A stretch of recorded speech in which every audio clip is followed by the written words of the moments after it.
What up, everybody? Good morning, TGIF. Dan Kasper Show on the air on your radio dials, 105.1 FM, 790 AM. Also online, sportstalk1051.com. Get the app. Your video stream up and rolling as well on Facebook, Twitter, and YouTube. Happy Friday, everybody. Anybody else ready for the weekend? Absolutely freaking lootly. So let's get through the morning here. What do we got on the good old game plan for this morning? Sweet 16 tipped off last night. Madness kind of picked up where it left off. Kansas State getting the victory in overtime against Michigan State. Fist pump for me because I have Kansas State in the Final Four. FAU, Florida Atlantic, upsetting Tennessee. So we got those two teams matched up, Kansas State versus FAU, for a spot in the Final Four. On the other side, we had UConn continuing their impressive run here as of late, dominating Arkansas 88-65. Man, UConn looking hot right now. Then the Zags, thanks to a last-second three, getting the W against UCLA last night, 79-76. So we got some Elite Eight matchups here with that, as we mentioned, Kansas State, Tennessee. Then we got UConn versus the Zags. That should be a fun matchup too. But how are the brackets looking after last night? Huh? Anybody have the Zags maybe go in the Final Four? Anybody have Tennessee maybe go in the Final Four? Or if you had UConn going, you're probably feeling pretty good. Fist pump for me for Kansas State. I did lose the Final Four, my first Final Four team last night with UCLA falling. That was the one I was the most nervous about too, heading into these Sweet 16 games. But nonetheless, feeling okay where my bracket's at right now. I'm okay. Sweet 16 will pick back up tonight, and that's the lone number one seeds in action tonight. Alabama, Houston, got Xavier versus Texas on there as well. That should be an interesting matchup, Xavier versus Texas. And then we've got we've got Princeton versus the Blue Jays of Creighton. So we'll see who moves on in the Elite Eight. The rest of the Elite Eight field will be decided tonight. So let me know how your brackets are doing after the games from yesterday. Anybody have UCLA winning it all, maybe? And now their title, obviously title chances are done, finito. What else do we got on the good old dockets here this morning, too? We'll throw some Bucks chat in there as they'll be back in action tonight, starting a little bit of a road trip here. They got Utah, the Jazz of Utah tonight, then Denver tomorrow. That should be a fun matchup. Then Monday, they'll be up against Detroit. Wednesday, Indiana, before next Thursday, that big game at home against Boston. And then right after that will be Philly, 76ers of Philadelphia. But we'll throw some hoops chat in here. What else do we got on the docket? We're less than a week away now from opening day, so we'll throw some Brewers chat into this thing. Countdown is on now. Tick, tick, right? Getting closer. Does it kind of start to feel like it a little bit more maybe for you? Brewers getting some of their players back, obviously, after the World Baseball Classic.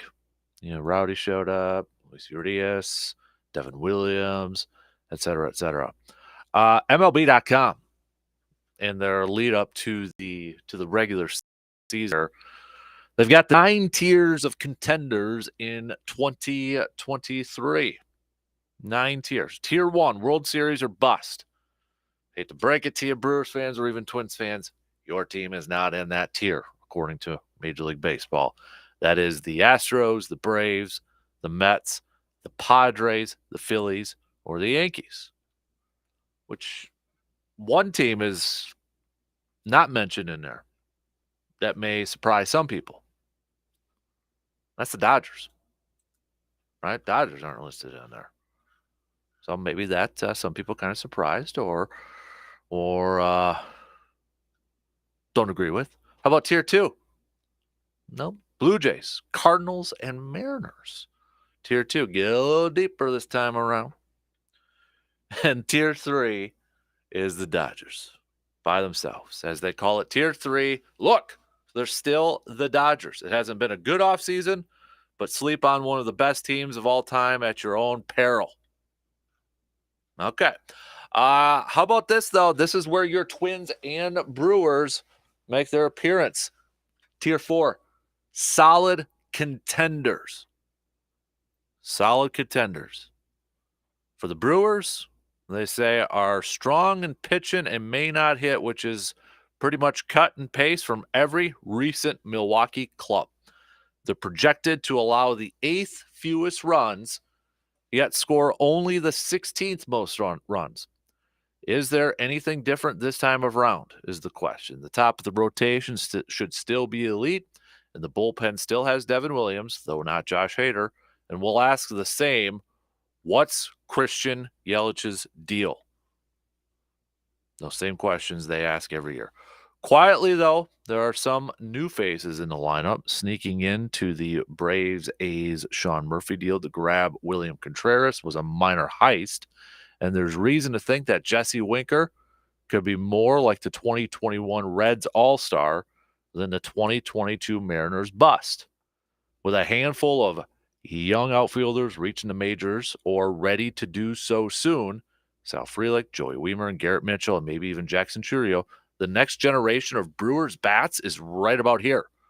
How quickly they can acclimate will say a lot about how the 2023 Brewers look. So what say you, Brewers fans? Do you agree that they're a contender? Should have been a contender. For the Twinnies, saying they were heavily favored entering 2022, led the division for 41 more days in Cleveland, then fell apart under a wave of injuries and a lack of pitching depth, and they ended up finishing 14 games out. They should be better than that this year, though. Certainly by now, we're more hoping, quote, hoping Byron Buxton stays healthy than, quote, expecting it, given his track record of rarely actually doing that. What the Twins did do this year, aside from snappy new uniforms, is to deepen and improve. So they've got, a few other tiers, Tier 5, Tier 6, Tier 7, Tier 8, Tier 9. So, all right. Would you agree with MLB.com in terms of what they say that the Brewers are contenders this year? That they are contenders? Yay or nay? Thumbs up, thumbs down. Or if you're a Twins fan, would you agree with that too?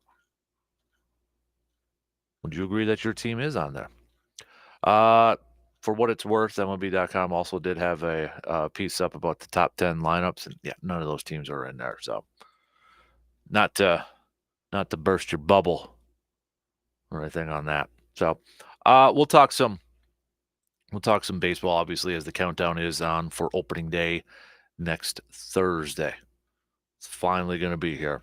What else are we going to throw in? We'll probably throw in some football. Nothing really new in terms of the whole Rodgers watch sort of thing. I think we're all kind of just getting, maybe a little bit tired of it all and such. I know Schefter had said yesterday that the Packers are looking for a first and more.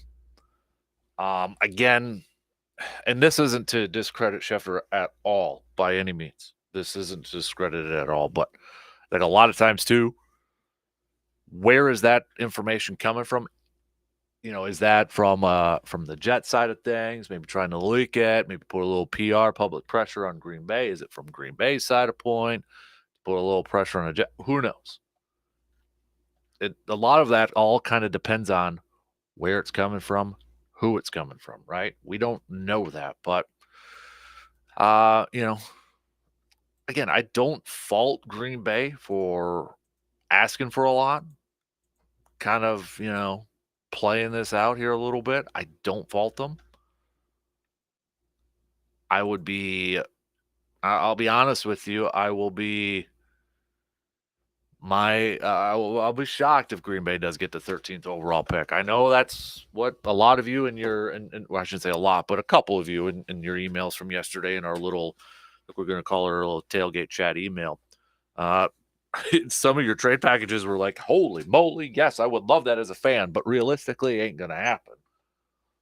But there's still a few of you that are wanting to hold out on the first round overall pick. So we'll see what happens between these two ball clubs here as next week we'll get into April. Yeah, next Saturday will be April 1st there. So that to me is kind of like when the draft really starts to kick in here. Been kind of doing more of the mock drafts, like on Pro Football Focus and such, having a little fun with that. I've been doing it so Rodgers gets traded for the 2 second rounders to see how it all plays out, see what on the draft boards fall and that do the computer for everybody else and such. But I've gotten a few on there that I'm like, ooh, I wouldn't be bad on that. I like what Pro Football Focus and they grade it and such. So, but nonetheless, we'll probably throw a little football chat in here too. We got what are we gonna do? We're gonna do a little cream of the crop. Gonna do a little cream of the crop. I've got my pick, pretty easy one over there. But we'll hit that up. We'll do the Carpet City Flooring Center local sports spotlight. Brandon Berg will help us with that as he'll be in the 7 o'clock hour here, back to normally scheduled programming. Before Brandon, we'll catch up with Dr. Crow for a little inside the training room. Chippewa Valley Orthopedics and Sports Medicine inside the training room. So we'll hit that up. What else do we got? We'll probably do a little, maybe we'll do a little bench start cut on this Friday as well. So, but we've got a few things to catch up on. Let's open up things here this morning. Talking some hoops. Recapping last night's games in the Sweet 16. And then looking ahead to the rest of the Sweet 16 matchups tonight. Plus, I want to talk a little baseball here. Do you or do you not agree with MLB.com's tier rankings, calling the Brewers contenders, that they're contenders? Would you put them in that tier? Would you maybe put them down, for what it's worth? Tier 5 is now or never. That's the Angels and White Sox. Tier 6 is on the way up. That's Cubbies, Diamondbacks, Baltimore, and the Rangers. Tier 7, maybe for some Brewers fans, this is where they would put the Brewers based off this title. The direction isn't terribly clear. And there's the Giants, the Marlins, and the Red Sox. For some, I think, I don't want to speak for everybody, but I think some Brewers fans might put the Brew Crew in that one. Great pitching, but I think there's still question marks surrounding, like, what's the game plan in trying to build up this roster to maybe help out that pitching staff. But so we'll do a little bit of both here. How about that? We'll hit up some college hoops and start off with a little baseball talk here this morning on your TGIF, your little, thank gosh, it's Friday, right? Ready for the weekend. So let's do that. We'll take the first break and then be back here in just a couple minutes. Who do you got in the Sweet 16 games tonight? Give me your predictions. Hit me up with some text. 715-830-1912.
Speaking of opening day, don't forget next Thursday we'll be hanging out at Hy-Vee for a little bit over there for Brewers Cubbies. I've got some Brewers Cubs tickets I want to give away for the July 4th game too. So you want to sign up to win those tickets? Just got to show up, have a cell phone on you. You can do a little QR code scan on there. If you don't have that phone to be able to do it, so we'll figure out a different way to get you signed up and such. But head on over to Hy-Vee. I'll be there around noonish. Watch a little bit of the game with y'all. So should be a lot of fun. And then a week from today, we will be over at Westside Bar and Grill. They got Man Cave Light on tap right now too. So we'll hang out there about starting at noonish and probably right up until about 3 or so. But not only they have Man Cave Light on tap, they've got some Man Cave Light brats over there too. You got the Man Cave combo. So we got a lot of stuff happening here in the next few weeks. Kind of kicked off last week with college hoops and such. So, but let's get things going here on the leadoff here this morning. Also, I forgot to mention the Open too. Forbes, they do their they value the franchises and that. They got the updated ones for Major League Baseball. You ready for these numbers? Ready for these numbers? Get to that here in a second. But again, we were kind of talking a little bit about MLB.com's title or bust for some, improvement for others, the tiers, how they got the tiers out there for some of these teams. Do you agree with where they put maybe the Brewers and the Twinnies, since those are our two local ones on their tier 4, calling them contenders? Not only contenders, solid contenders. Would you put those two teams in the category of solid contenders? For you Cubbies fans, they're in tier 6 on the way up. The quartet of teams hasn't had much success lately, and they might not get to the playoffs this season, but there's finally reason to be optimistic about each one of them now and for the future. Hit me up with your picks, your thoughts on that Shoe Doctors bullpen line with a quick text, 715-830-1912. Also, hit me up on Facebook, Twitter at DANKASPER, or comment on the video stream. Let's go through some of these numbers. I always find these franchise values kind of fascinating here. Now, they go into a lot of this, okay? They talk about like the TV contracts that a lot of these baseball teams have, network coverages and such. Obviously, we know some teams have a little bit better coverage or have their own networks, Yankees and such. But regardless, I always find these interesting to kind of see where it all kind of lands among other like franchises too, especially baseball. Like baseball, I think we all know is different than the NFL, different than the NBA and such. But I find these kind of fascinating here. So that being said, let's take a look at some of these numbers here.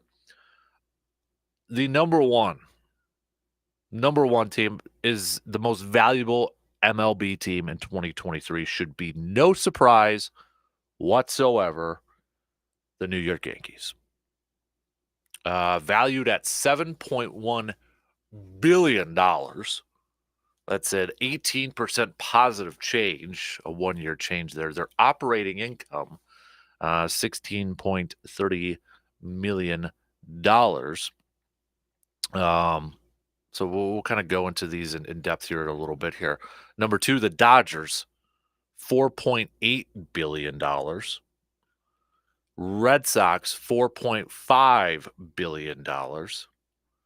They also had a $71.6 million income,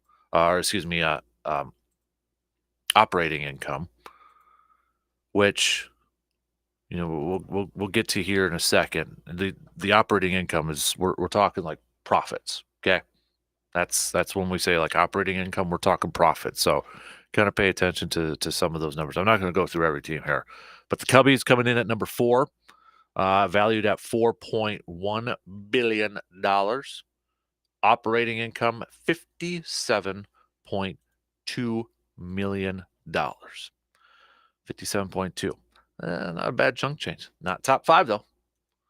To round out the top 5, you got the Giants under at $3.7 billion. The Mets, a team that likes to spend a lot, $2.9 billion dollars, but they have an operating loss of $138.5 million.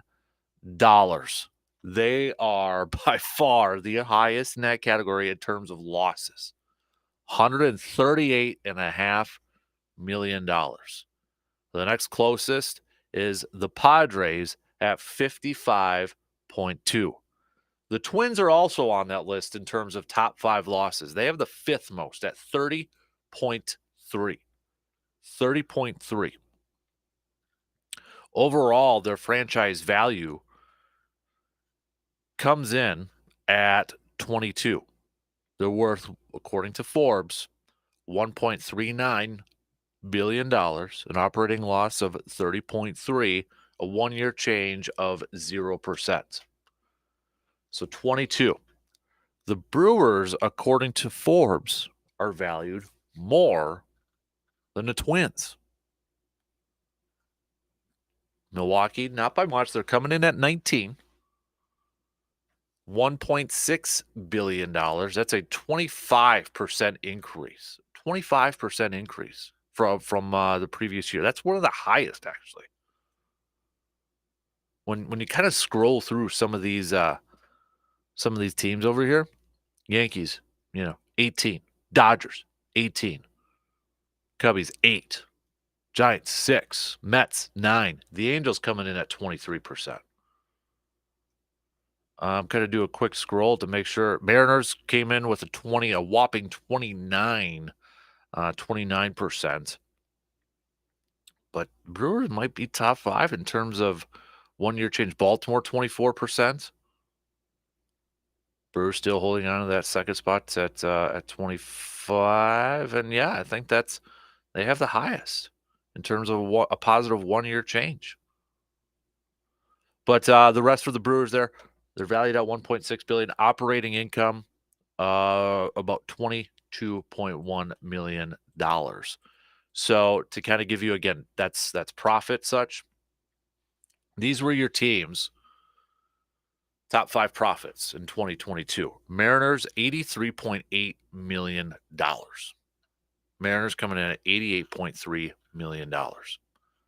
When you look at the Mariners franchise on here, in case you're just kind of wondering, they're valued at the 13th highest, $2.2 billion, excuse me, and operating income of 83.8. So they have the highest.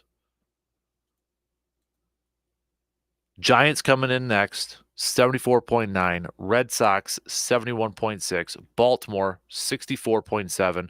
And then the A's coming in at 62.2.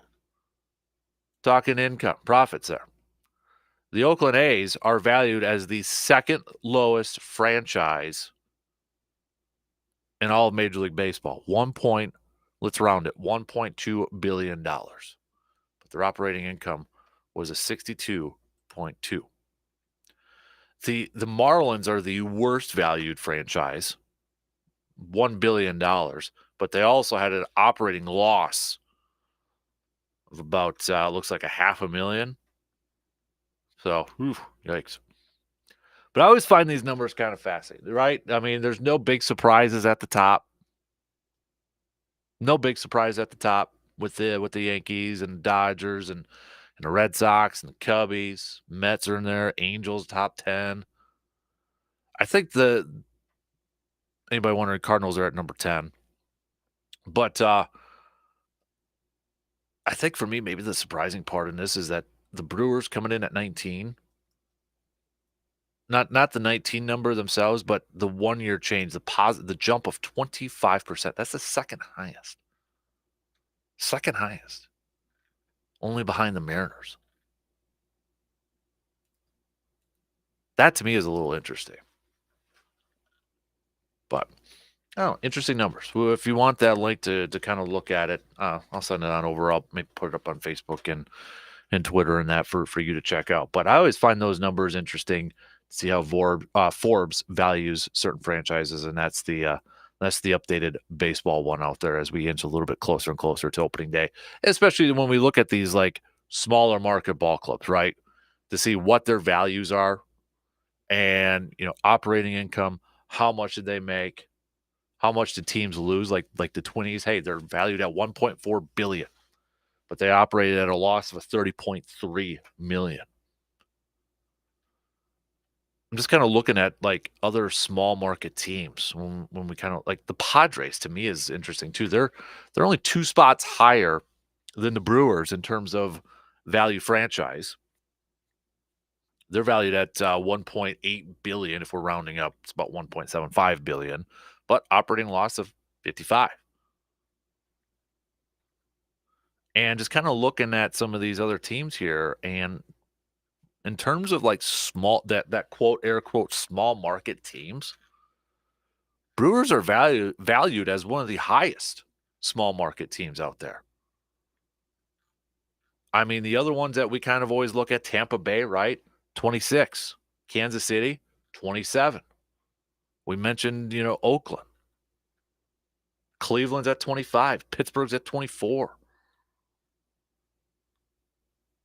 Colorado's at 20, and they had an operating loss of $13 million. So to me, it's kind of interesting that not only did the Brewers go up 25%, which was the second most, they're one of the highest valued small market teams out there, which when we put those numbers out, I feel like there's probably a decent amount of Brewers fans that are saying, hey, Mark Anasio, team's valued pretty decently right now.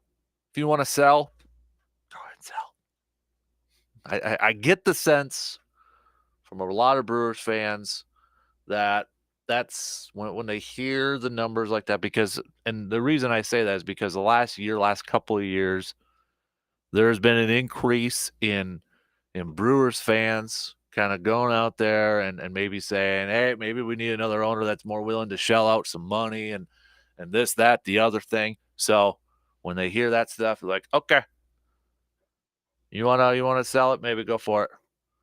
Just keep the Brewers in Wisconsin. No, I don't want to go down that path. I really do not want to go down that path, and hopefully we don't have to go down there at any time soon. But again, interesting numbers, I think. So, all right, back to the team that's on the field. The first question that I kind of threw out there for y'all. Do you think the Brewers are a solid contender this year? Do you think they are a solid contender? MLB.com thinks they are. Obviously, it's highlighted by their pitching. Top end of the rotation, Burns, Woodruff, Peralta, projected to allow the 8th fewest runs in Major League Baseball. Or do you think they're full of it? I think they're full of it. Looking at some of the numbers for Fangraphs here, for the Brewers, it looks like, I'm just kind of looking at wins here. Still projecting the Brewers at 84-78.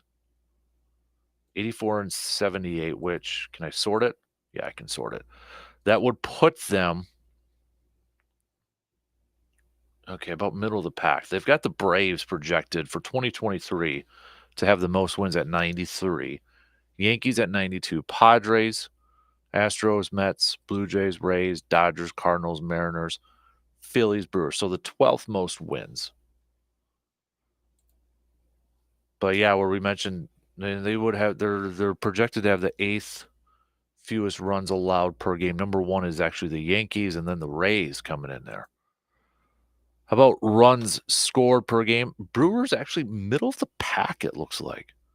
4.32. The worst team is the A's at 3.80. Again, these are just Fangraph projections here. So, interesting. All right. I know they mentioned it here too, the quiet deals of like a William Contreras and a Jesse Winker. And that was it on Monday or Tuesday or something like that when we were kind of going through your top 5 Brewers to kind of keep an eye on for this upcoming season. And I had William Contreras and I had Jesse Winker in mind. And that's mostly due to the fact that I don't know what to expect from them. But if the Brewers do want to be that, quote, solid contender, if they do want to be that playoff team, yeah, they're going to need the contributions of those guys. Like Contreras is going to have to be like the all-star he was last year. Jesse Winker's going to have to be the all-star that he was in 2021 with the Reds. They look like intriguing signings with, I think, especially in the Jesse Winker case. I shouldn't say signings, trades. Both were trades. But in the Jesse Winker case, all right, kind of getting it at a low, buy low, but potential high there. Contreras, maybe we haven't even seen the peak of him yet. He's a young catcher in this league. But as MLB.com also said too, there's still it's rinse and repeat. It's Groundhog's Day with this thing. What's Christian Yelich's deal? What's going to be the outcome of Christian Yelich this year? I know a few weeks ago there was a piece done about Yelich's red hot spring and hoping that it's a sign of what's ahead. And we've talked about it. We've kind of mentioned it. He's adjusted his swing there a little bit. But that will be for a lot of people, the number one thing when it looks at this offense is, what is Christian Yelich going to be doing? Is he going to do anything this year? Is he going to be a threat at the plate?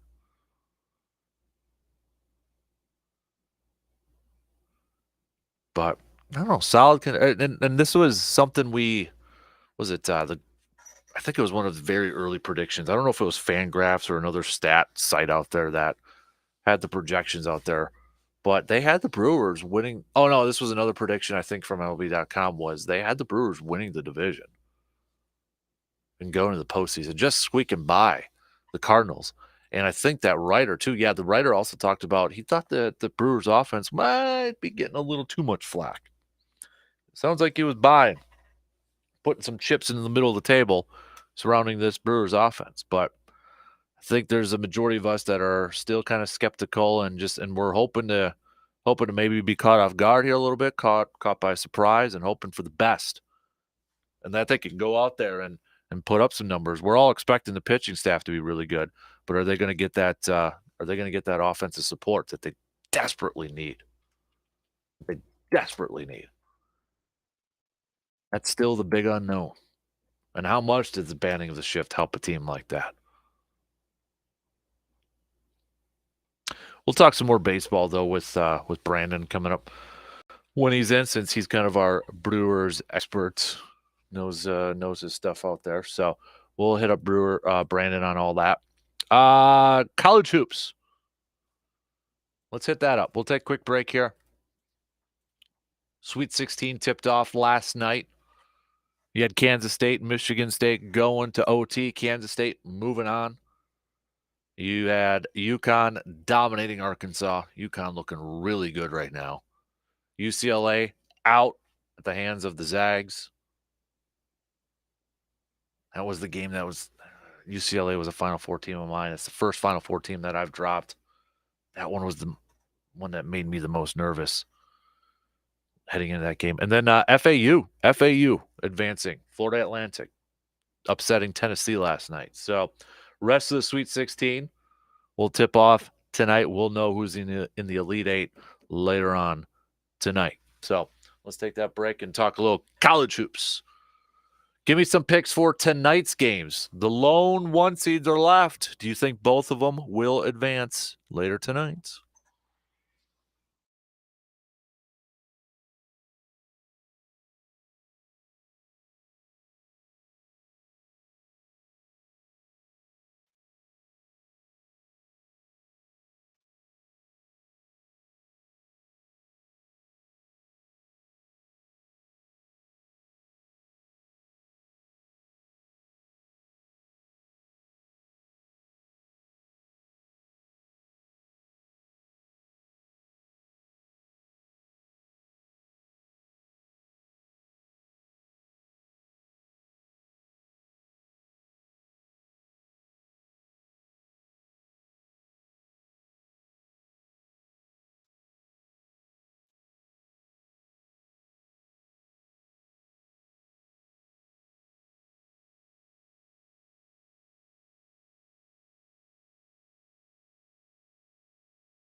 Website hasn't updated the leaderboard yet for our High V bracket challenge yet. So if it does while we're still on the air, I'll give you the updated standings and such. But I was kind of curious to see how everything looked after the Sweet 16 last night, but not updated yet. So well, I'll keep checking it off and on here.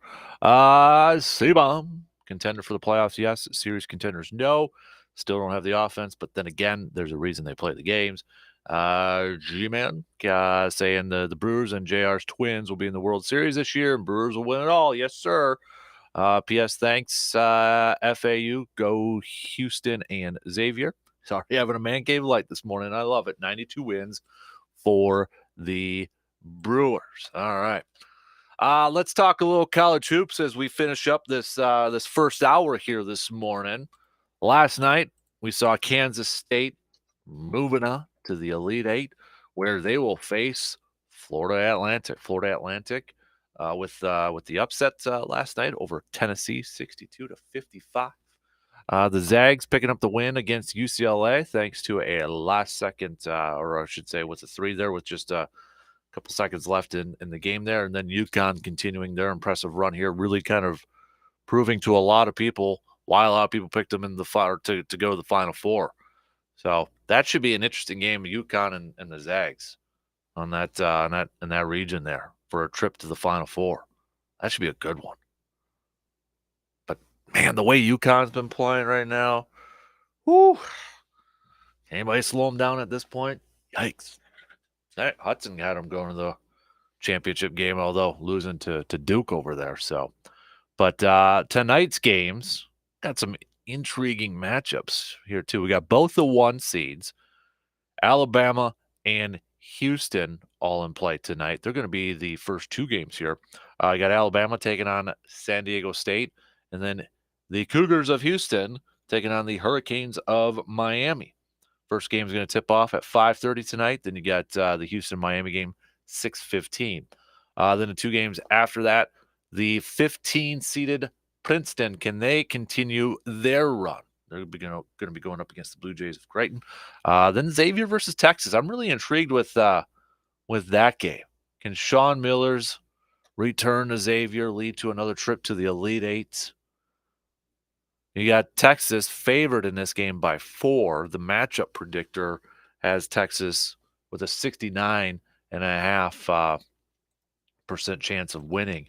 In terms of Princeton and Creighton, the Blue Jays, I'm giving a lot of love to the Blue Jays here. 9.5, 89.2% on the matchup predictor. How about the 2 1 seeds here?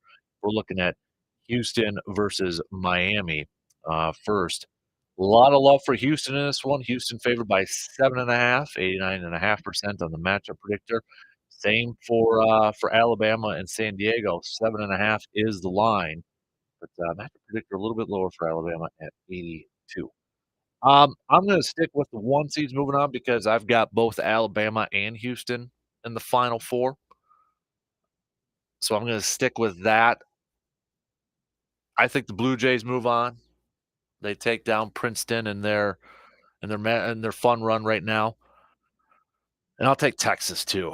I'm going to take Texas in this game against Xavier. Setting up a battle for the state of Texas with Houston taking on Texas for a spot in the Final Four. And then what would it? Okay. And then Alabama would be taking on the Blue Jays. I think it's just set up for Alabama to get that Final Four. I'm of all the teams most confident of going to the Final Four. I think I'm going to ride with Alabama here, even though they got to play tonight. But I'm probably the most confident Alabama's going to get there. A little bit with the path, but just how good they are too. But that's who I'm rolling with: Alabama, Houston, Blue Jays. I'll go with them, and then Texas. So, rest of you can make your picks if you'd like. I'll check out the texting line a little bit later on, 715-830-1912. And then we've got the Elite Eight starting tomorrow, Saturday. Those games are going to be starting at 5:09. The first one up, in case you're kind of wondering, it's going to be Florida Atlantic versus Kansas State. and then UConn versus the Zags will be. It says 7:49, but again, it might be a little bit adjusted depending on. I know they're in different areas, but as we've seen, it might be a little bit adjusted based off how that first game's going. So we'll see how it goes. But it all starts about 5:09 is the official tip time. Which, if they actually get that thing tipped off on time, right there, that's pretty darn impressive. But sticking with hoops, but moving over to the NBA side of things really quickly. Bucks, they're going to be back in action tonight. Grayson Allen the other day talks about, yeah, they want the one seed. They want the one seed. Other players have been kind of non-committal on that whole thing. Giannis the other day talking about health being the most important thing, whether that's, meaning they're going to be at 2, 3, 4, 5. I think it's both. I do think the one seed is incredibly important. We've talked about this at length when it comes up with the Bucks and such. I think it's incredibly important this year for the Eastern Conference. But I do also agree with Giannis though too that health is, you know, right there. If one's one, the other one's, like 1B, 1A, 1B. The quote, so this is from Name from The Athletic, excuse me. I had a little bit of a brain fart there. But talking about the one seed, this was the quote from Grayson Allen. I think we want it. I think we want that one seed. I think, like, even after the All-Star break, it's been super close between really the top three teams in the East. So it's not something we obsess about. We're not like checking it every day, every game, but I think we're definitely aware of it. And I know as a group, I know we want the one seed. Giannis said, I'll take health any day. If guys are healthy and we finish third or fourth or whatever, fifth, we have a chance. I think our team is really good. He was answering a question whether what he values more, the one seed or Milwaukee's health entering the playoffs. I mean, if I had to pick between the two, as much as, one seed I think is incredibly important this year, but let's be real, the team won't advance if they're not healthy either. We saw that last year with Middleton out. If for some, knock on wood, godforsaken reason something happens to Giannis and he misses games, yeah, they ain't gonna go far. Health is definitely the most important thing on here, but I do think the one seed is right behind it. Health is number one seed is behind it. If they're healthy and they have the one seed, Bucks are going to the finals. Mark it on the board right now. If they have the one seed and they got their health, they're going to the finals. If they've got one seed, if they got the one seed, but they've got some health issues, whether it's like for Holiday or Giannis or Middleton or whatever, then I'd be a little nervous. If they have like the two seed, but they got their health, I'd be a little nervous too because of how the road and home games have worked out so far this year. It's just been kind of weird. One seed and all the health in the world, book it, going to the finals. And I think this year, whoever comes out of the East, I think is going to win the NBA Finals. Whether it's Boston or Milwaukee or the 76ers, I just think those three teams are better than any of the top teams in the Western Conference, and that includes Denver. I know they got the Joker, great player and such. I just feel like the Bucks and the Celtics are the two deepest teams in the entire NBA. Joel Embiid is making a late case here for MVP. They're clicking right now. They're something's, we always kind of wondered, oh, how's the James Harden, Joel Embiid, dynamic going to work there a little bit, Doc Rivers and such. They went on that hot stretch to make it really close now in the Eastern Conference for the top three teams. I just feel like if I was picking right now with the Bucks, just 10 games left in the regular season, they get the one seed. They got all the health in the world. They're going to the finals.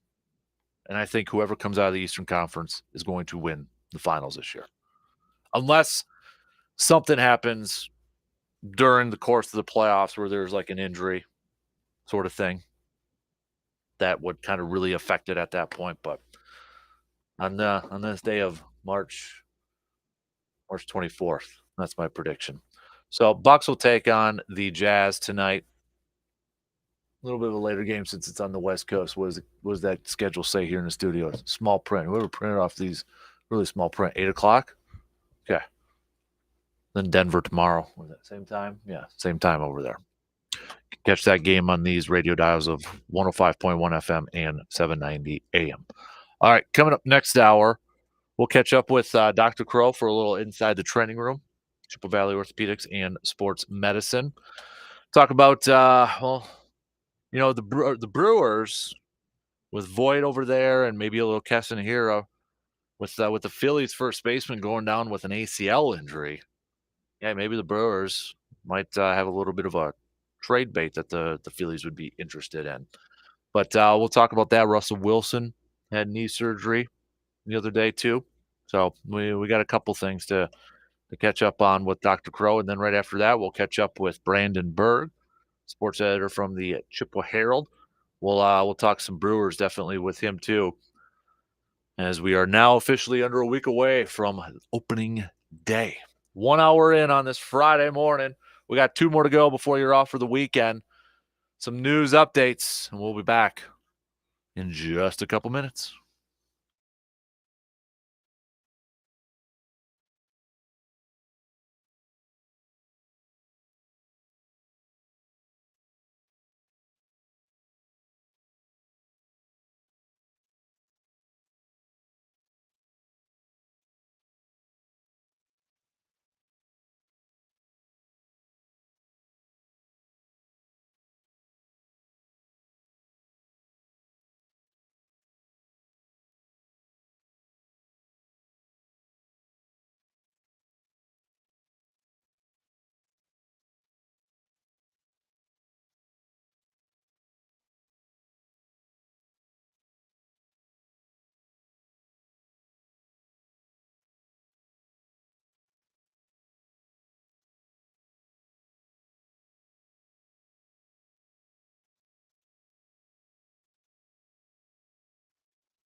All right, second hour kicking off on this Friday morning of March 24th. Big thanks to everybody tuning in, wherever and however you may be doing so. Hopefully, you're ready for another weekend, the final weekends of March, and then we turn the calendar over to April.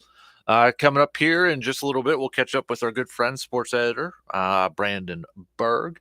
We'll catch up with him. We'll get back to some more baseball talk with the Brewers. Sweet 16 continues to roll on tonight.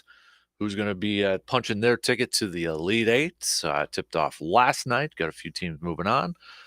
Before we do all that, though, we catch up with our good friend, Dr. Crow, for Inside the Training Room. Good morning, Austin. How you doing there, bud?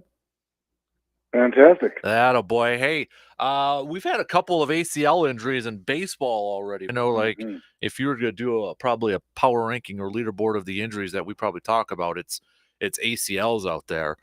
But Rhys Hoskins, the first baseman for the Phillies, if anybody didn't see the video, it was a non-contact injury. It kind of looked like a scary situation. We had somebody text in wanting me to ask you this question, and if you can answer this, I think you're probably the greatest orthopedic surgeon in the world. So no pressure here.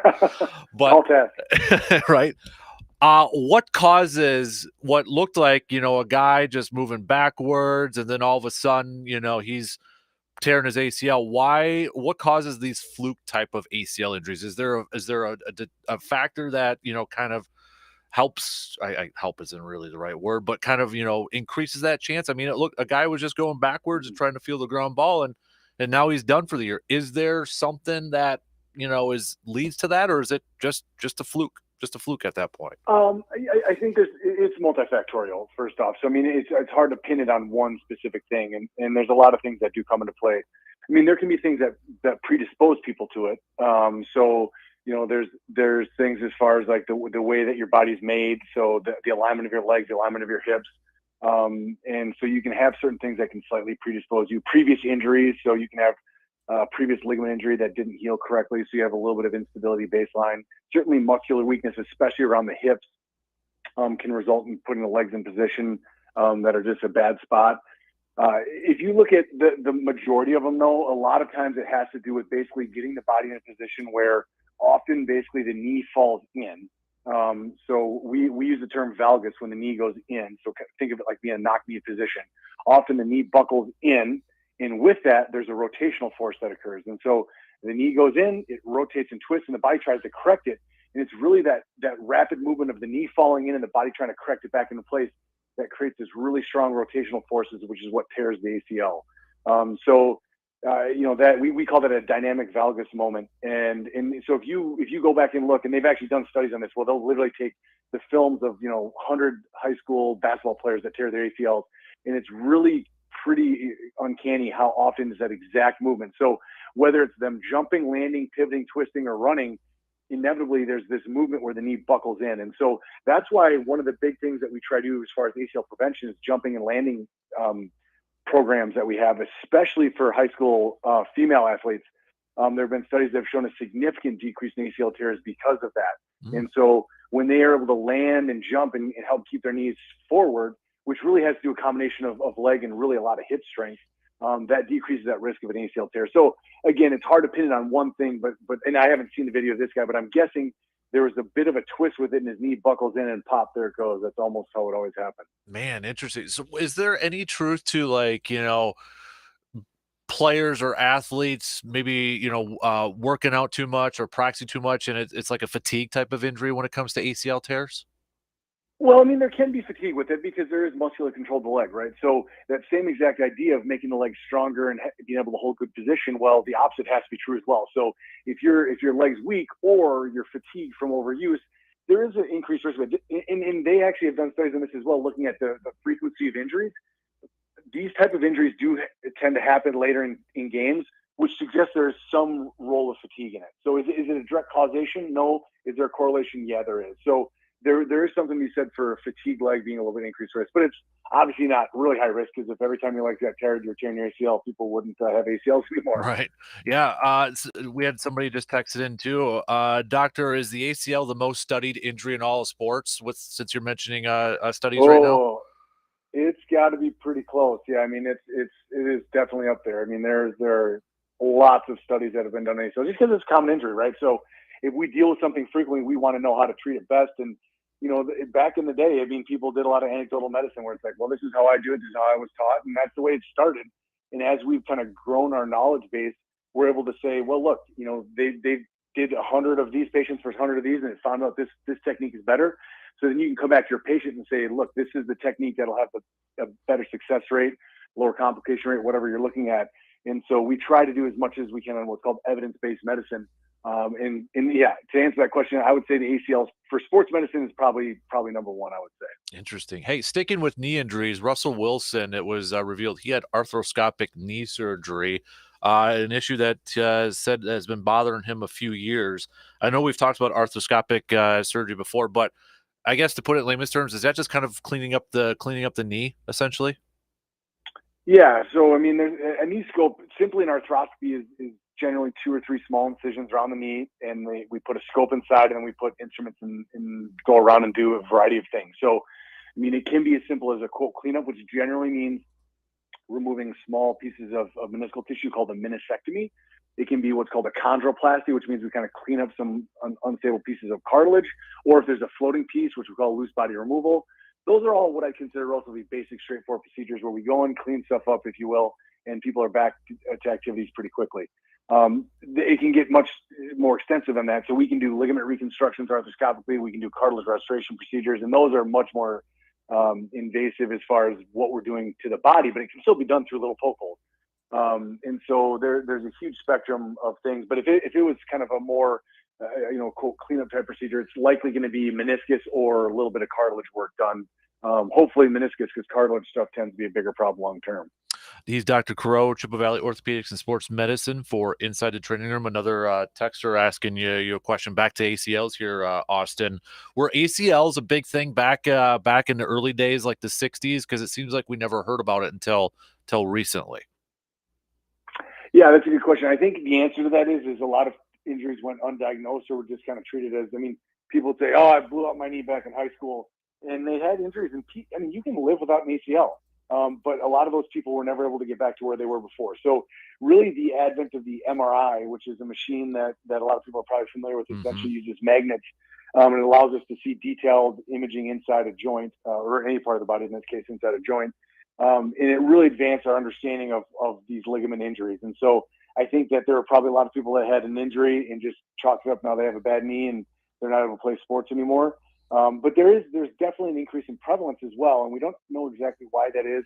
I think there's certainly some thoughts that it has to do with the exposure. So the amount of sports that kids are playing now are a little bit more intense than when we were kids, I'd say, and certainly some older generations. So I think it's multifactorial, but I think the tears were probably there all along. We just have been better at diagnosing and treating them, and again, there is definitely an increase as well related probably to basically exposures through sports.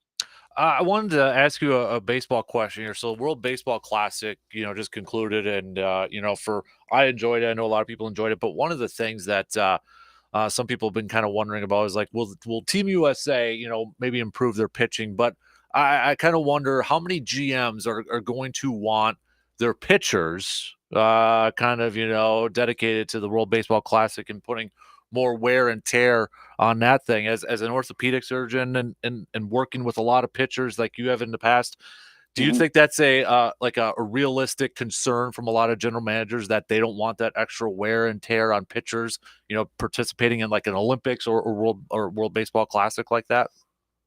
Yeah, and that's not even just unique to baseball. Absolutely, that's always been when people are professional athletes and that's their job, and they have bosses, which you can talk about their coach or the GM of the team.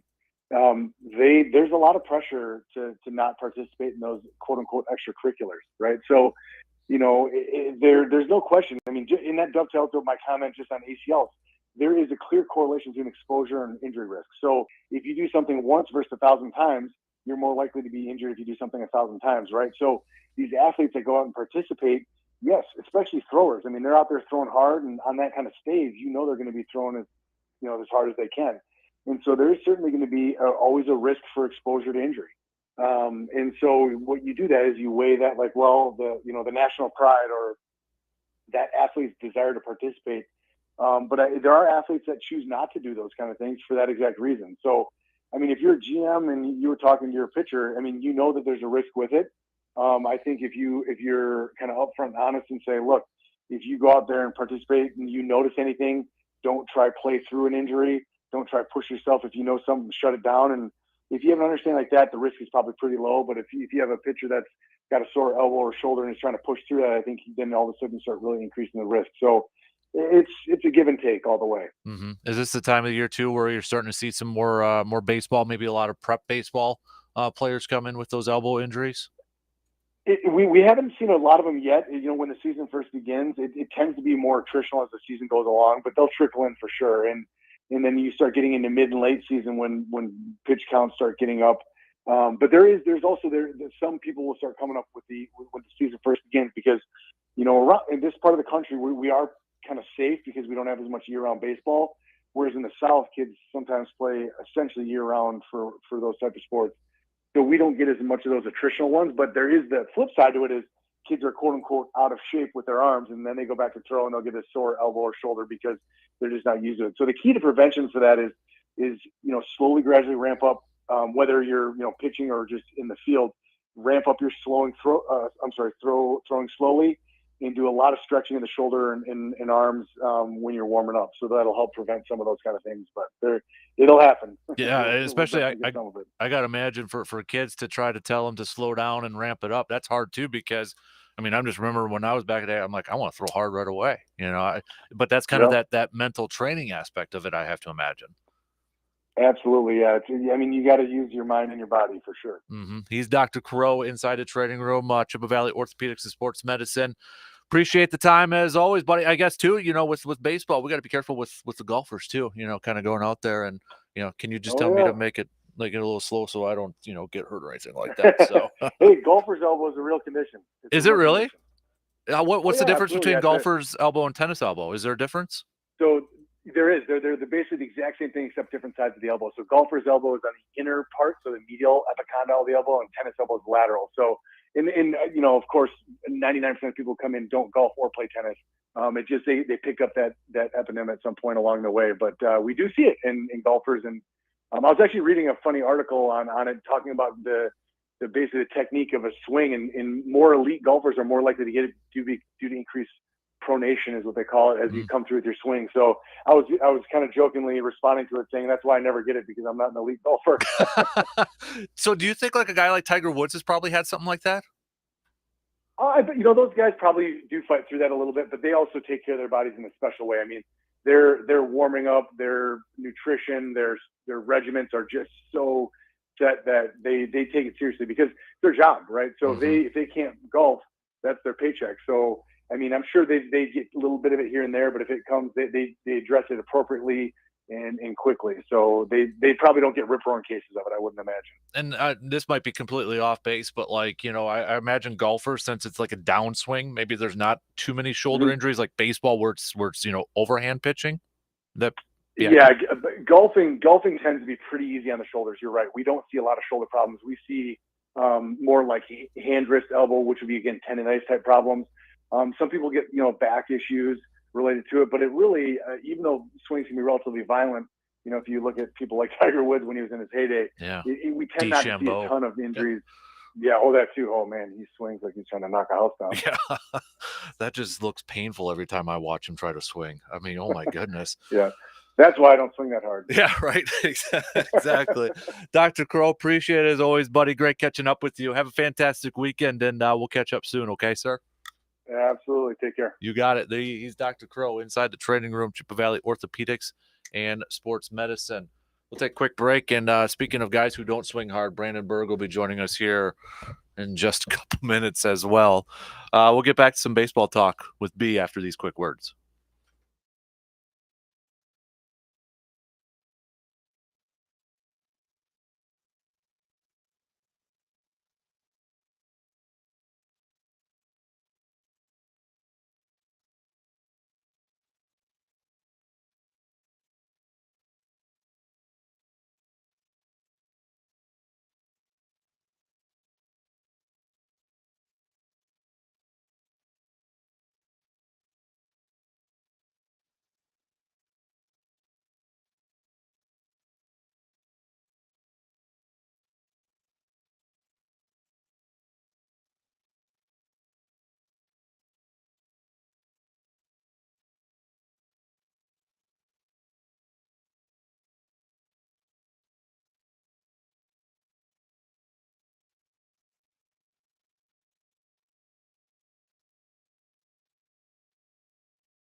April 11th, Packers Tailgate Tour will be making their first stop here in Eau Claire at the Lismore to help benefit Bolton Refuge House.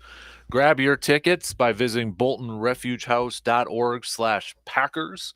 They got the general mission tickets still available over there. We'll all be over there helping MC and host it and such. So should be a lot of fun. It's going to be already coming up here in a couple of weeks. So hopefully we'll see you at the Lismore. It's Tuesday, April 11th, helping benefit the Bolton Refuge House. We've got Brandon Berg here this morning. By the way, since Brandon's in here, I'm looking forward to the podcast later on today that you and I will be recording, because we are going to, our top 5 is, and for those of you, that's why I want to bring it up in case anybody else has. What are you looking at? I'm just making sure I am visible on the camera. Yeah, I mean, that's a big deal. So I don't want to be, off camera. Well, the mic's covering your face right now, so okay. But we're doing the top 5.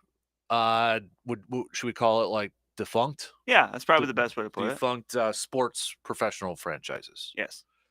So ones that are like either not around or they moved. Yeah, we made the specification they had to be able to move, otherwise we're really in a tough spot. Right. And plus that eliminates a lot of the good ones. Exactly. So if you want to play along with us, text us your pick. So if you don't have a top 5, but you have a couple, you can send those on over too. Yeah.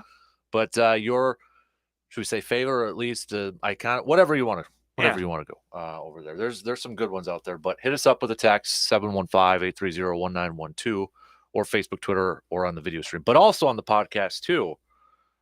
This is where you're going to hear it first, because I ain't going to tell you on social media, or I ain't going to tell you right now. But you want to find out the date for the Kasper Classic. Brandon already knows it. I do. Brandon's pumped about it. I love it. We're going to announce the date for the Kasper Classic on this episode of the podcast too. So. But you want to listen to that. That's why I'm looking forward. That should be a good one.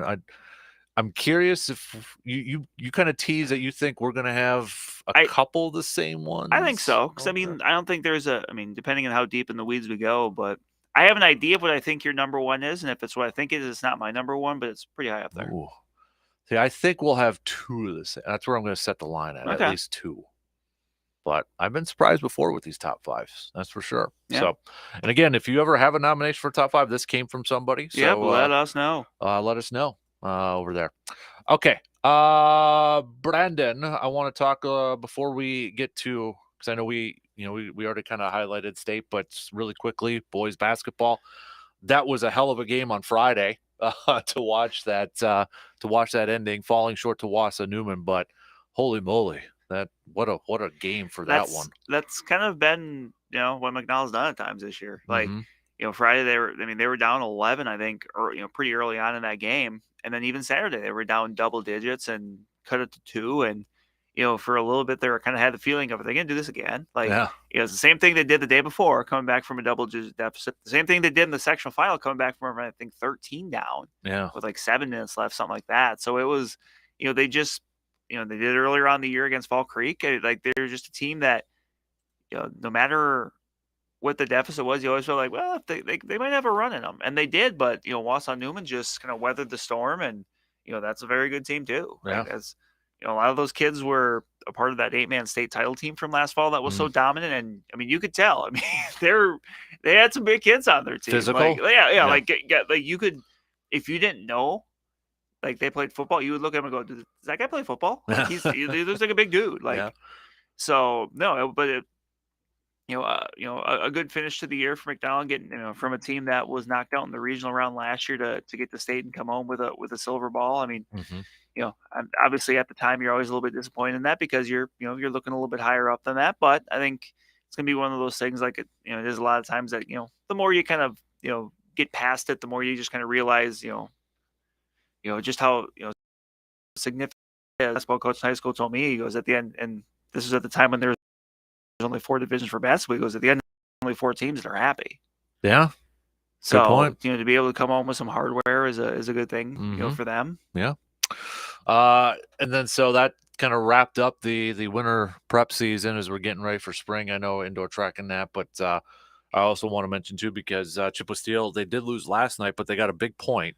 And they moved up to third in the division. Yeah. Top 4 spots in each division advanced to the playoffs. So they're 1 point up right now. And and you mentioned getting a point because they lost in a shootout, but the fact that they were down 5-1 entering the third, I mean, you can't imagine entering the third period, grabbing a point looked very possible. Right.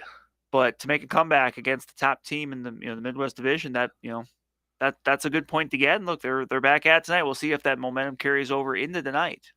Yeah, definitely. So keep your tabs on that. And then they've got they'll be in Alaska before they'll be back home. Yeah, the regular season's I mean, you've got 3 more chances here in the regular season. You got tonight, and then you got the Friday, Saturday after Easter. That second one. Yep. So a lot of good stuff coming down the wire here, leading into that prep stuff. I do want to highlight it's the Carpet City Flooring Center local sports spotlight.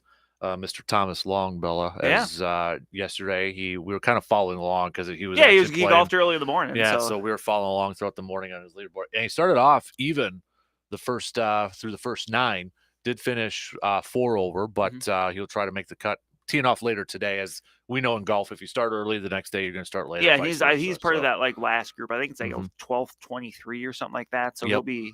But still, that's. I mean, I know you had a fantastic article up. Was it a couple weeks ago already? But I can't think of another person. There's a lot of deserving ones there. But for somebody making their PGA Tour, we got to give them the more prestigious Carpet City Flooring Center local spotlight out there. Of course. So, but you were able to cover him and during his high school career too. Yeah, so. I mean, it's interesting because I've throughout this process, and then the story I had on Wednesday, just kind of looking back through the process and seeing about how when he was a freshman, like when he came in as a freshman, he could drive the ball 300 yards already. Like and just seeing don't use the word prodigy a lot, but I think for him that kind of describes it. I mean, he's as an 8th grader, he was golfing and winning tournaments around the country, like, and it's it's just something he's drawn to, like his he got it from, really, it seemed like more from his brother. Like his dad even said, like when his dad was younger, Chris, he golfed, but like he wasn't. He said he was more just, he liked to do it, but he wasn't really any good at it. Probably didn't invest a lot of practice time in it or something. No, I think he said a lot of times it was a good babysitter for him because he grew up in northern Minnesota, so they go golfing, and then someone that's just a good way to spend the day, and then someone you get a ride home. But his older brother Andrew, who was a golfer at McDonald, went on to golf at St. John's in Minnesota, was an All-American there. So that was kind of he was a little bit more of the influence because Andrew being 15 years older than Thomas, he went to all those tournaments, so he's you'll see the parents walking along, and then you see the little guy kind of looking around, and it was just something that clicked for him. And in 2021, after he was done golfing at Minnesota, he had a decision to make. He said, "Hey, I want to try," and been all around the world for a period of time here. I think it was 2 years ago. I think it was and then last year was on the PGA Tour Canada Tour, where he golfed pretty well.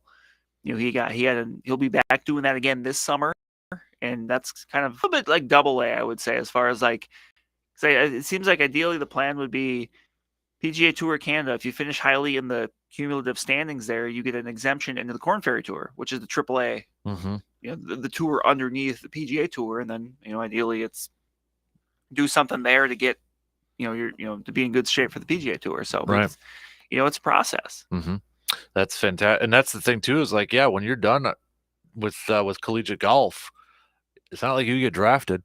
No, it's not like if you do it, like you can go and do it, but it's just such a competitive field that if you're going to do it, you really have to make the commitment, and that's something that his dad Chris had mentioned to me that the family's been really proud of. Not just that he's obviously he's very good at golf, but like just the commitment he's putting into it.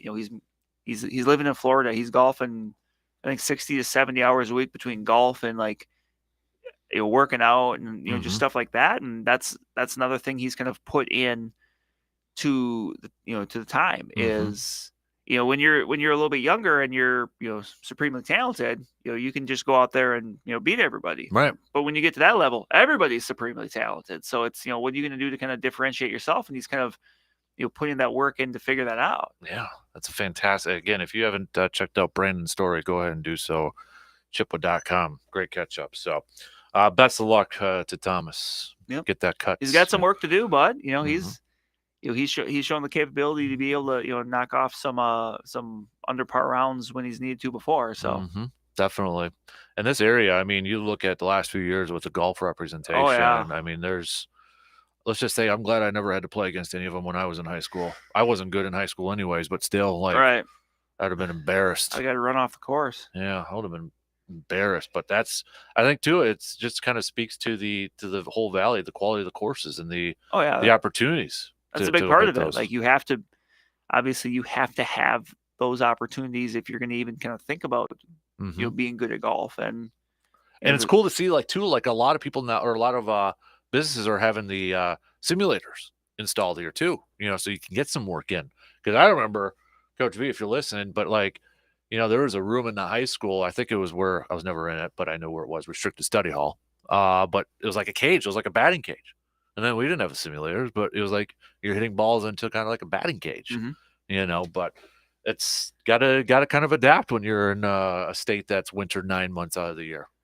It's pretty much out there, it feels like. So, but yeah, it's kind of cool to see it. Like, now you're starting to see more places add that up. And I got to imagine for those youngsters, more opportunities to get better, work on their craft that's it. too. The younger you can start with something, and the quicker you can kind of get the fundamentals down. That doesn't matter what sport. Like, to be a highly successful golfer or baseball player or whatever. Like, ideally, by the time you hit high school, the mechanics, the fundamentals of something. It's just a matter of kind of going to that next level. If you're having to learn, well, this is how I swing a golf club as a freshman. That can be tough. It can be done. There's been athletes that are maybe not pure golfers that have made it work because they're so athletic, but that's kind of the exception, not the rule. Coach is listening. He just texted, so oh, dang it. But no, I'm just kidding, Coach. But no, I stunk in high school, so. But I still stink. Yeah, I still stink too. So don't worry, I still stink. I got to figure out how we can get to do that show from T High coming up on May to honor the 20th anniversary of the hole in one that Friday before. There's a way. Like I said, I'm willing to jump in the truck with you and make that drive on a Friday morning, because that'd be pretty darn early. That would be pretty darn early for me. I just might not go to bed. Yeah, that might be the easier way to do it. But no, I would be. And if we do, I think we would have to grab breakfast afterwards at Meffrey Cafe. I think we'd have to.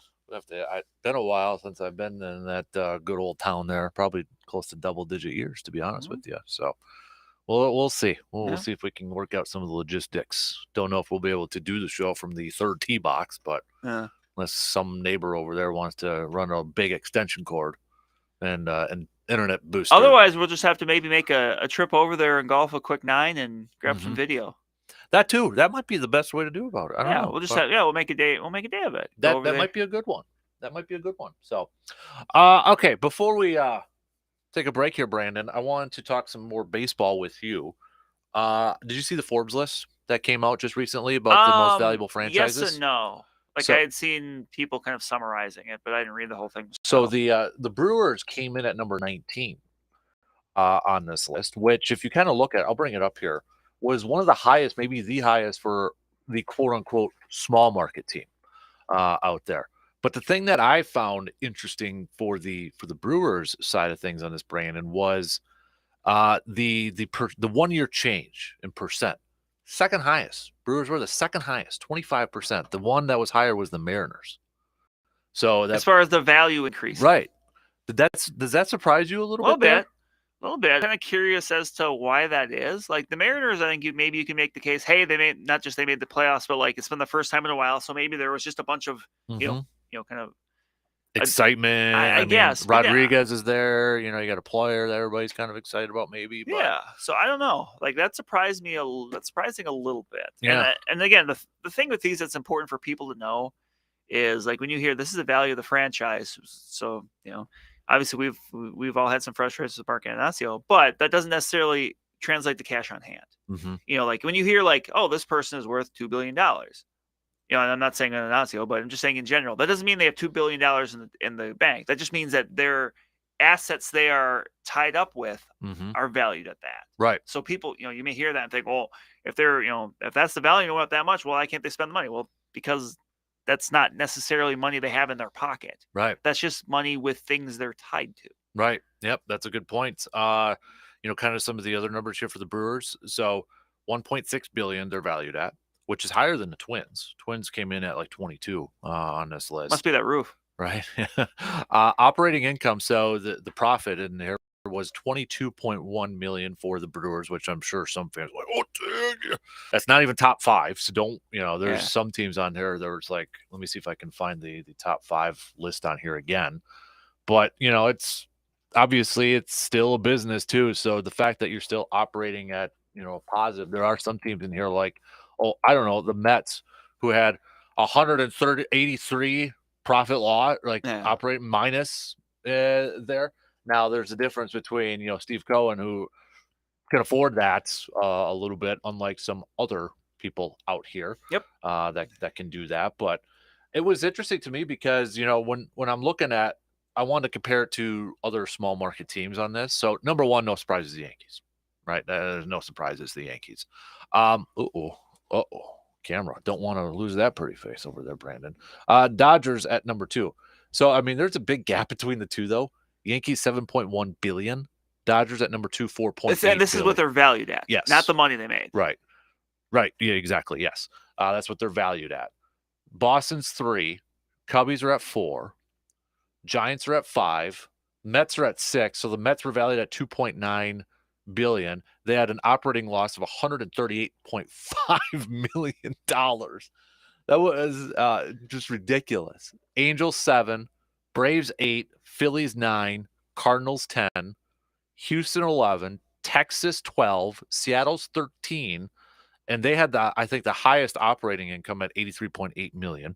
Mm-hmm. Toronto 14, White Sox 15, Washington 16, the Padres 17, Baltimore 18. Then it's Milwaukee.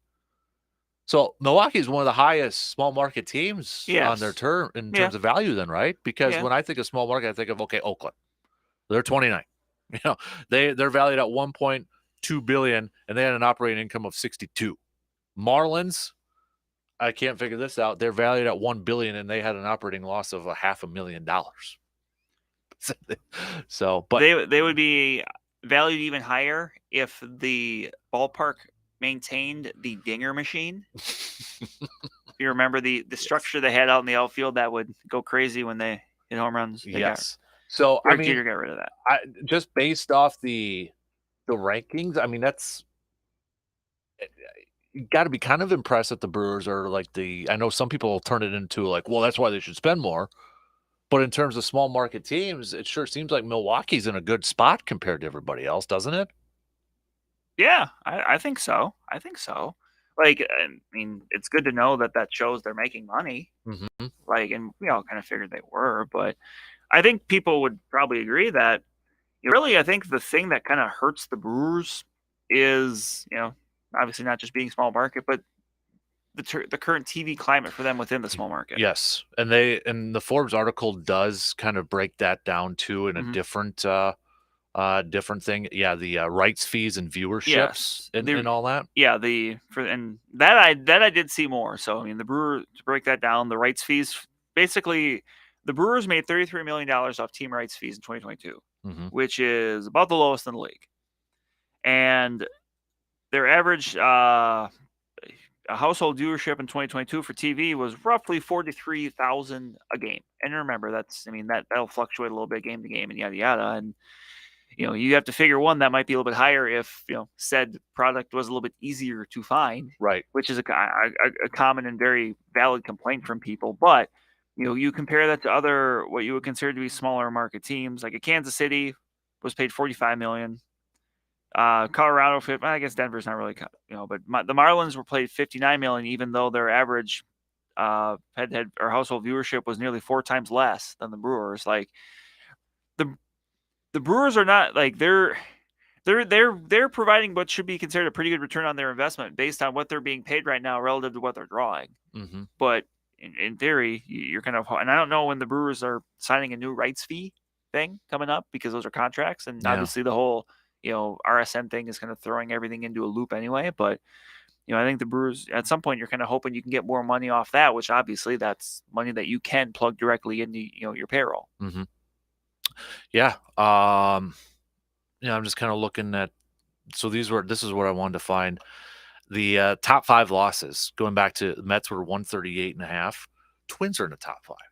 They're at 30.3 in operating losses, which I thought was kind of because Mets makes sense. And I'm trying to think of this in terms of like, does like player salary have a potential impact? Yeah, and maybe does, and I don't know, like because the Mets made some big splashes, so maybe that's one of those things that and they pay the tax too, right? A little bit there, and so Padres. I mean, we're number 2 again. Probably not a big surprise. Yep. White Sox were 3, Blue Jays were 4, then the Twins were 5th on there. In terms of profits, as we mentioned, Mariners were top at 83.8, the Giants 74.9, Red Sox 71.6, Baltimore 64.7, the A's 62.2. So put that in perspective with the Brewers, who were at 20-some people. Yeah, and you see the A's like what? It's like, well, you when you wonder why teams and owners want to kind of strip things down and go bare bones like the A's have, this is what shows. Like there's a reason they do it, because you kind of have a certain floor that even if like you're going to take a hit at the gate, with just your different rights fees and stuff like that, you're still going to make money. Like there's a reason teams do that, right? And it's it's unfortunate, but it is kind of what it is, right? I want to talk more baseball with you. MLB.com has all 30 teams in tiers, and they've got the Brewers as a solid contender tier for this year. We'll get Brandon's thoughts on that. Your thoughts too. Hit us up, 715-830-1912. Big Worm's throwing me a question here. Morning, Dan. You're a $183 from the pin, 183 yards from the pin. You have water just past the green and one big sand trap just short of it. What club are you pulling to stick it tight? I got 2 questions. 2 questions before I can answer this, Big Worm. 1, is it straight on? Is there an elevation? Is it low? I need to know that. Give me the win. I got 3 questions. Give me the win. And what does the left and the right of the green look like? Is it safe or what? I got to know those 3 first. It's between 2 clubs, but I got to know those 3. I'm sounding like I'm a really good golfer. I'm not, but it's between 2. So wind, elevation, and what's the left and the right of the green look like? There's fair. A bear. That's fair, right? There's a bear. But is that fair questions? Yeah. Those are fair? Okay. All right. We'll take a quick break and we'll talk some more baseball. And then Big Worm is listening. We'll give I got to talk to the caddy. What do we got over here? So, and how fast is the greens? No, I'm kidding on that one. We won't get in that deep in there.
April 7th, we're going to be doing a live show. It's a Friday. April 7th, we're going to be doing a live show from Hy-Vee. It's the Friday of the Masters. Looking forward to that. They'll have a Masters theme going on there, but also our good friends from Carpet City Flooring that are putting together that putting green for everybody to everybody's going to get 3 putts. So if you try it, you're at least going to get a ticket, because what they're doing is they've got they sent me the picture of this. I guess I could post it. A new Odyssey putter, a new Callaway driver. Pretty snazzy stuff over there. Wow. Giving those away. So Wow. everybody's going to get 3 putts. Obviously, the more putts you make, the more tickets you're going to get to win those. So if you got to work that day, I know the kiddos have the day off, but if you got to run to work, stop by, do a couple putts. Yeah. Or if you got the day off with the kids, bring the kids on over too, and hit your putts while you do some shopping or something like that. But it's a custom putting green that they're building, so it's legit over here. So let's get a good group. Brandon's going to be there with me, right? I'm going to bring my putter too, I guess. That's the thing too. I'll have mine. I don't want to hear any excuses about exactly. Well, if I had a better putter or if I had mine, bring yours. That's part of the deal. If you're a lefty, Sam, bring yours. Everyone would be a great mini golfer if you had your actual putter. So you can bring it, or you can use mine. If anybody's wondering, I got an Odyssey single blade. It's an older one, so I mean, just in case you're wondering, it doesn't have the fat grip that everybody's using these days now. But that'll be April 7th, Friday. We'll be doing the whole show from there, and I think we'll be going up until 10 even. So having a little fun with this one. So it's Friday the Masters, right? Come on now. Getting ready for the azaleas getting in bloom and that. I can't grow an azalea in my yard for whatever reason. My yard stinks. The grass stinks. There's a portion in the front. It's a downhill, so I think it gets drained out. Can't grow anything there grass-wise.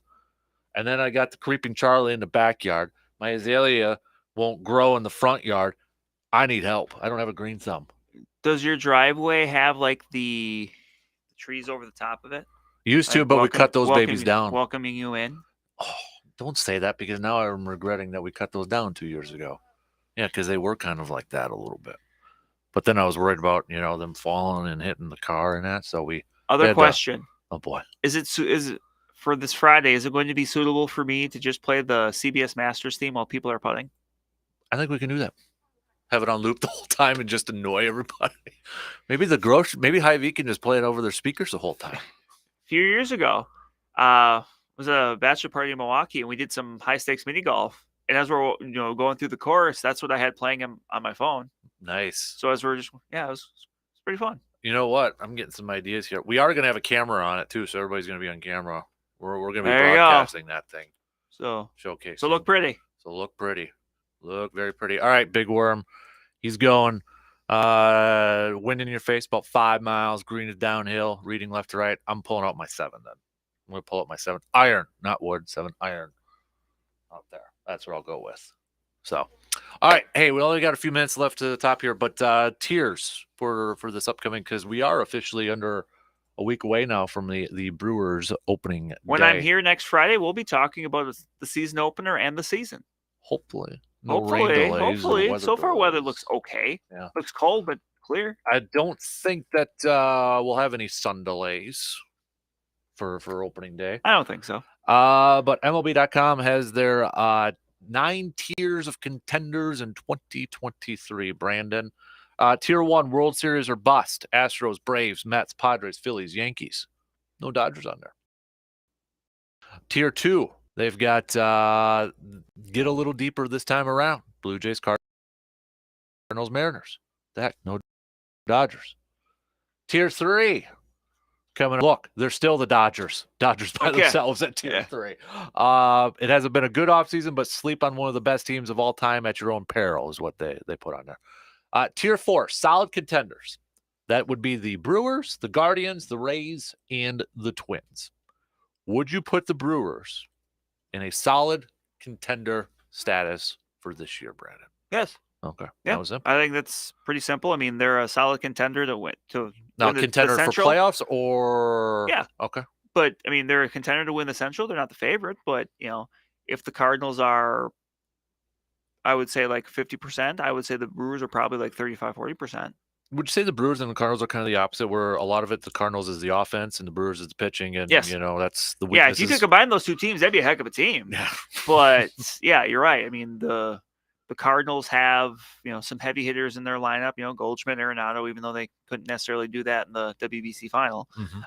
But yeah, they're very good, and they always seem to be very, very good against the Brewers. So, but yeah, the questions for the Cardinals are in their rotation, and now with Adam Wainwright starting the year, and just on the injured list, and you've just got some questions about, okay, well, can these guys last, that kind of a thing.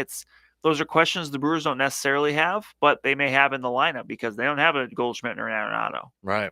Yeah, and I mean, it's going to be this way for as long as he's still there, is what to expect from Christian Yelich, right? Yeah, I think he's always going to be the X factor. What do you get? Because I think at this point you're probably not going to get a bargain with what you're paying him relative to production, but as long as he's a productive player, and I think people would like to see a little more power, but it's going to be interesting this year with kind of the emphasis on maybe more speed, if that's something that becomes a little bit bigger part of his game, because it can, especially that leadoff spot. But that's, I think, a big part of that's going to be what you get out of him. Yeah. Who's the hitter that you are most excited about potentially this year, though? Is it Weimer? I'm not, maybe, but I'm not sure how, he's not. I don't think he's gonna start the season with the team. So I mean, maybe or not Weimer, Winker. I'm sorry, okay. Jesse Winker. Yeah, I think he's got the highest upside realistically. I'm getting those two mixed up for whatever reason. Okay, but I think realistically, someone that just a year ago in 2021 was an all-star, and his numbers, especially against right-handed pitching, were elite. I mean, they were up there with the Trouts and that when it comes to hitting right-handed pitching. And in spring training, the power hasn't been there, but I think if you watch him, you watch his at bats, you can tell like he does seem like he's starting to get locked in as far as just doesn't seem like he's swinging at very many bad pitches. He's just a guy that has a good grasp of the strike zone. So I think he's the guy with the highest upside. I think from the look of it, I think he's probably going to be hitting 3. So I mean, he'll have with Yelich and Adames in front of him, that's some opportunity there for maybe for some RBIs. So is it cleanup then? It depends if they alternate lefties righties. I mean, I don't necessarily think that where you bat is I let's put it this way. I'm not as I don't get as caught up in well, this person's batting 3rd and not 4th kind of thing. Usually I think like if you got your best hitters at the top of the lineup, the order doesn't matter too much to me. But if they want to alternate, I could see either William Contreras or Luis Arias batting cleanup, and maybe Tellez 3rd or 5th. Sorry, just to split up righties lefties. But as long as some of those guys are in the top half of the lineup, that's kind of what matters most. So no, but I think Winker has the highest ceiling of someone this year. Okay. We only, if you can do it, I guess in a minute and a half. Was it Monday or Tuesday? I had my list of 5 Brewers. I heard that. Oh, you did? Okay. I did. I listened to the podcast. Well, thank you, man. Who would be on your list? I mean, I had some of the ones that you had too, because yours was pretty hitter heavy, which I think you're going to have with the Brewers. William Contreras. I had Matt Bush just because I'm like it was the setup role. Who's going to get that job? It's got to be somebody. Yeah. So Contreras, I think would definitely be there, but Winker was on mine. I think one I would put on there, as far as a pitcher goes, for me is Freddie Peralta. A year removed from an injury-plagued season, he's feeling good. And I think people forget, maybe because of how last year was, like when he's on, how good Freddie Peralta is. Like he can be right there with Burns and Woodruff as kind of a 3-headed monster when he's feeling good and when he's healthy. And if he is, that just adds to it. So I think he would be in there for me. I think a guy that you mentioned Matt Bush. For me, out of the bullpen is going to be Peter Strzelecki. He's glad you said that name and not me. So, but he's someone that pitched well last year. I think coming into this year, he's really got the opportunity just because there are so many opportunities out there. Trying to think of a couple right off the bat. Then otherwise, I mean, I think Garrett Mitchell's going to be one because he's going to get. I think he's going to get that opportunity. What does he do with it? Can he limit the strikeouts? Right. All right. Well, we'll talk some more Brewers because today I think is decision day for Voit too, isn't it? He got bumped back. Yeah. And with how Keston's doing and all that, I don't know, but should be should be pretty interesting decisions coming up here for the Brewers. All right, we're going to talk some more college hoops. Sweet 16 continues tonight. We'll hit that up after these quick news updates.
Final hour until we're done for the weekend. Well, then we get the podcast we'll be doing. I'm looking forward to this one. Our top 5 defunct professional teams out there. Brandon and I got our list. Also, we're going to announce the date for the Kasper Classic. Won't be on social media over the weekend. We're not even going to tell you right now. So if you want to find it out so you can plan your summer for a particular day here, make sure you're going to be listening to this episode. So I know Brandon's stoked about the date. I am very excited. Can I give a hint? If you're a teacher or a fall sports person, you probably are going to be happy. This works out well for people in lines of work similar to me as far as when you're available. There. Well said. So, all right, let's talk some college hoops as we open up this third hour. First of all, Brandon, how is your bracket looking? Jeez, that was a little dramatic. If anybody saw that on the video stream, we're like, "Wow, okay." It wasn't actually too bad up until UCLA. If you remember from last week, I had picked UCLA to win the whole thing. Oh, that's right. I forgot about that. So I went from a wide range of emotions, from being up by double digits at halftime, feeling pretty good, to not making a basket or making a field goal for more than half of the second half. Yep. To rallying to take the lead in the final seconds to giving up a late deep three. Mm-hmm. So really, UCLA is ready for the Big Ten. But to answer your question, not great, Bob. Not great. I'm trying to see if one of these people on our leaderboard, if their profile picture is a toilet. Maybe. If that is, I guess that sums it up correctly, maybe for some people's brackets out there. But... I mean, mine's a picture of me wearing the Spooner Railroad mascot head. I've got 3 of my Final Fours because my first Final Four team lost last night, which was UCLA. Gotcha. But I didn't have you got Kansas State. Like, you're still, that was my wild card one. I'm like, I have to have a wild card one. Do. So fingers that they can take care of business against, FAU. Thank you. FAU. Owls. Hoot, hoot. But I'm feeling good. I'm feeling confident with that one. But that's why, like, I was like 9th, but the leaderboard has an update. I think they do it actually after some of the other stuff there. But I'm curious because I was like 9th or 7th, but still had all. But you're not going to always move up if like people don't get points. Mm-hmm. You know, like because there's probably some people in front of you that have got. I don't think anybody's got Kansas State. Exactly.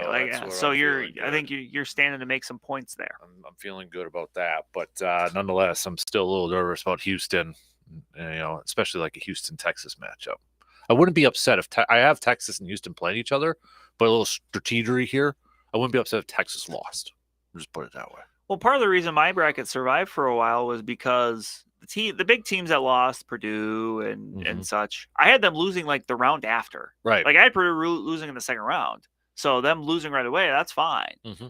Or Arizona. I had Arizona get knocked off in the second round. So when they got beat, I'm like, no, that's good. But so UConn just looks like they're on a roll. I mean, that was a hot team. Yeah, hot team that was a lot of people were picked to go to the Final Four out of there, and they are looking apart right now.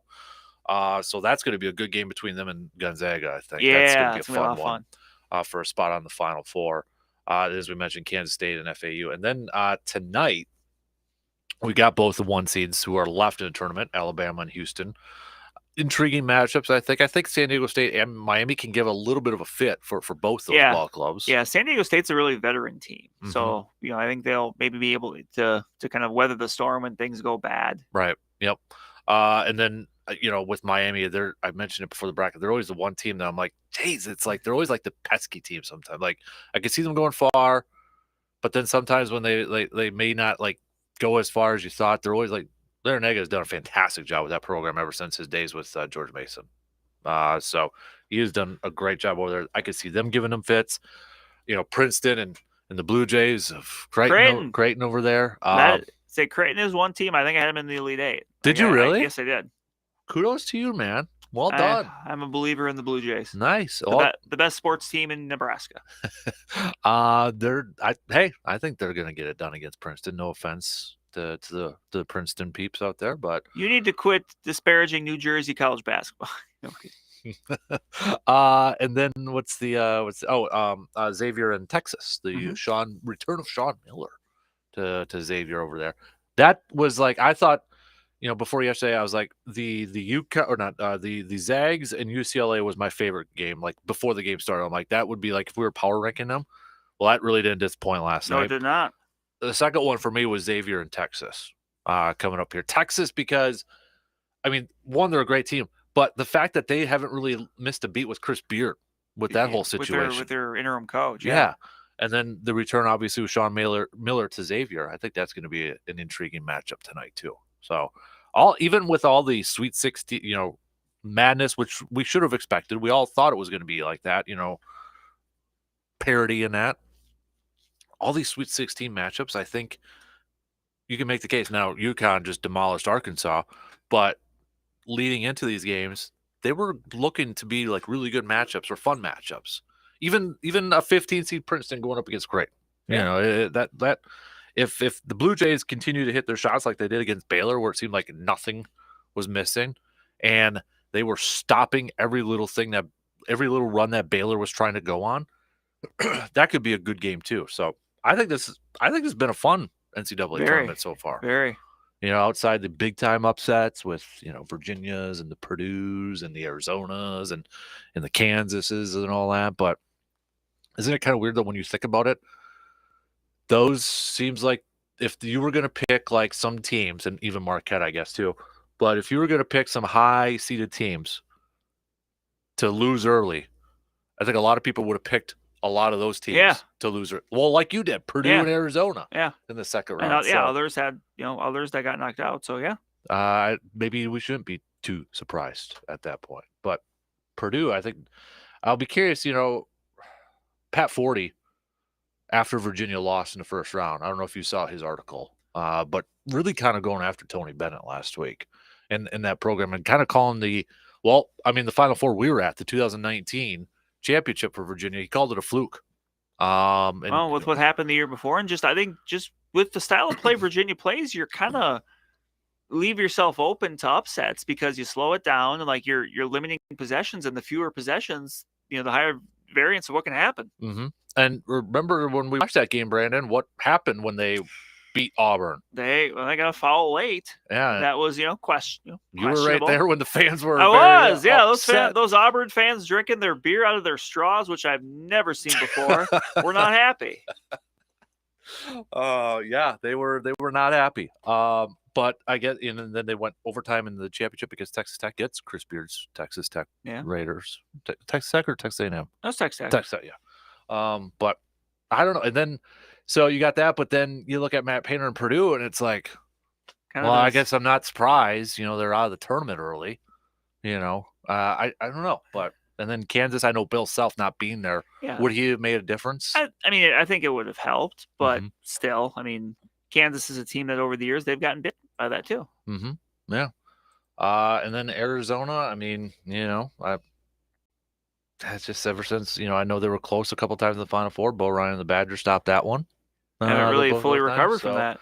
No Caleb Tarczewski this time. Hey, Sean Miller doesn't have to worry about coaching against Bo Ryan for this, Sorry. Doesn't have to sweat through his shirt. Yeah, doesn't have to worry about that one. So, but no, it's been kind of I've enjoyed this tournament so far. Yes. Maybe not as many buzzer beater type of games, but good games and good good stories to go with it. Right. Yeah. The Virginia one had that crazy ending with there, and you feel bad for the kid. Yeah. But it's like, oof.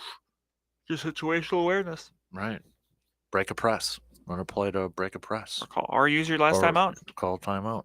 Who was the team that had the very creative inbounds pass where it looked like a football play, where they had like the two guys? There was an inbounder, then two guys also out of bounds, and they kind of ran you're seeing a lot of teams do that more these days. Yeah. Where you're seeing teams kind of go five across almost and have everybody out of bounds, and then right. Because I love that. Yeah, because you can. Yeah. I love that. It was really cool because it looked like a perfect football play. Like someone run like guys, a skeleton drill. Like a two guys running it out and a guy coming underneath there a little bit. Boom, perfect. I love that stuff. You know what's going to happen now? basketball teams are going to hire offensive coordinators for play designs like that when it comes to the tournament. So some college teams going to hire Brian Schottenheimer. Oh, no. You want creative pass plays, not that stuff. Well, it's too bad that He doesn't like to throw. Too bad Mike Leach has passed on, because maybe he had like a second career scripting inbounds plays for basketball teams. That's, yeah. Yeah. Never thought about that. So Kyle Shanahan, you got so-and-so on line one. If Kyle Shanahan, if you can't find a quarterback in San Francisco, you can make a lot of money elsewhere. Yep. I'm talking about they got Sam Darnold. Who gets more playing time this year, Sam Darnold or Brock Purdy? For San Francisco's case, I hope Brock Purdy. Are you confident that that's actually going to happen, though? No, because of the lingering injury. Like they're going to be in a really weird spot when that time comes. Mm-hmm. Yeah. And you know what? Kyle Shanahan's probably going to make Sam Darnold a lot of money. Oh, probably. Because, they'll play him for a year, and if he does well, then he'll just go and cash out and sign with, like the Falcons or something. And... Yep. Are you starting to get into the draft, mock drafts now? A little bit, yeah. I've been playing around a little bit with I was never a fan of it, but now I am a fan of Pro Football Focus's mock draft. That's my go-to one, I would say. I wasn't the biggest fan on it before, but now I like the trade aspects of it, where you can you can try to trade, and they'll say, no, that ain't gonna work. Yeah, that one sort of thing. But I've been doing it with the Packers getting the 2 second-rounders for Aaron Rodgers instead of I'm challenging myself a little bit there. But you got all the pro days going on. Wisconsin just had their pro day. Mm-hmm. All the quarterbacks had their pro day. But shout out to Andy Bunovich. The punter? The punter, he was putting up like broad jump numbers that were up there with like edge rushers. Mm-hmm. I mean, he's somebody that was looked at as really kind of being a bit of a freak athlete, but that's your punter, man. Hey, you never know. Might have a spot now. I will say in every one of my mock drafts, 7th round, I have drafted, because we've talked about this position before, a fullback. I have drafted a fullback. I saw the one you had yesterday, Hunter Lipke. Yes. Prada Spencer. Yes. Yep. That's the NDSU guy. Yep, Prada Spencer. That's who I've been drafting in every single one of my mock drafts at the back end. Fullbacks are people too. Yes, they are. I'm all about utilizing the fullback position to where, like how the 49ers and Kyle over there, I want that. Let's bring back the fullback, not these converted tight ends. All right, and obviously to rope this around to my team, I have to give some credit to Kevin O'Connell, because he's somebody that when he came in, they're coming from the Rams, like they had no fullback usage, but he has found ways to use CJ Ham, realizing he is a valuable asset, and actually they can just extend CJ Ham. Like that was a thought he was going to get cut, because they're like, well, how often did you use a fullback? But finding ways on offense, he's also a good guy on special teams. They're just like, no, we're going to kind of tweak what we do, because the fullback. You want to know what? Let me see if I can find it here. But the NFL, because I'm sure you go to it, but like Land Zero Line from NFL.com with their draft profiles for every prospect on there. You want to know what they said about Hunter? They have one for Hunter. Ooh. They got a full write-up on here, including a comment from a scout of an AFC team about Hunter. This is going to be cool. He was phenomenal. He was a phenomenal high school wrestler. Yes, he was. And you can see it with his base and collision pop. He will be a starting fullback in the league. Above average athletic ability and explosiveness for the position. Versatility could allow for expanded usage. Continues to churn the legs through the initial contact as a runner. Special teams experience in all 4 phases. There's a few more, but I could go on. But come on now, let's get him on there. Hey, production score from the combine, number 1 fullback rank. Athleticism score, number 1 fullback at the combine. Total score rank, number 1 at the combine for fullbacks. He's getting picked somewhere. Let's do it. Come on, make me look like a genius in this thing. You could that could be like the only pick you get right, but it would be that picture of me and you from the draft that 1 year with just hands in the air, because hands in the air, waving them like you just don't care. We don't care. Yep. Raise the roof because the roof. Okay, that's enough of that. Yeah, I'm raising the roof on the camera. But no, I'm starting to get into it a little bit more. I'm starting to kind of. I want Green Bay to figure out this trade package, and I get it. That's the thing. Is like, okay, I'm gonna go on a little bit of a soapbox here, Brandon. A lot of people just want this thing over. This, like we were getting, I threw out the question yesterday. Hey, would you be okay if it was the 2 picks after the Jets made that trade, for Elijah Moore and got a second rounder? And all, like, would you accept 2 second rounders for Aaron and blah, blah, blah? And a lot of people are saying, and even like, I think Shannon Sharp is getting on this thing, like, just trade him for a 3rd or 4th and get this thing over with. And people are like, just get this trade over, just send him over, like, it's over. You do understand this is a business too. Yeah. That would be like, say, you're selling your house.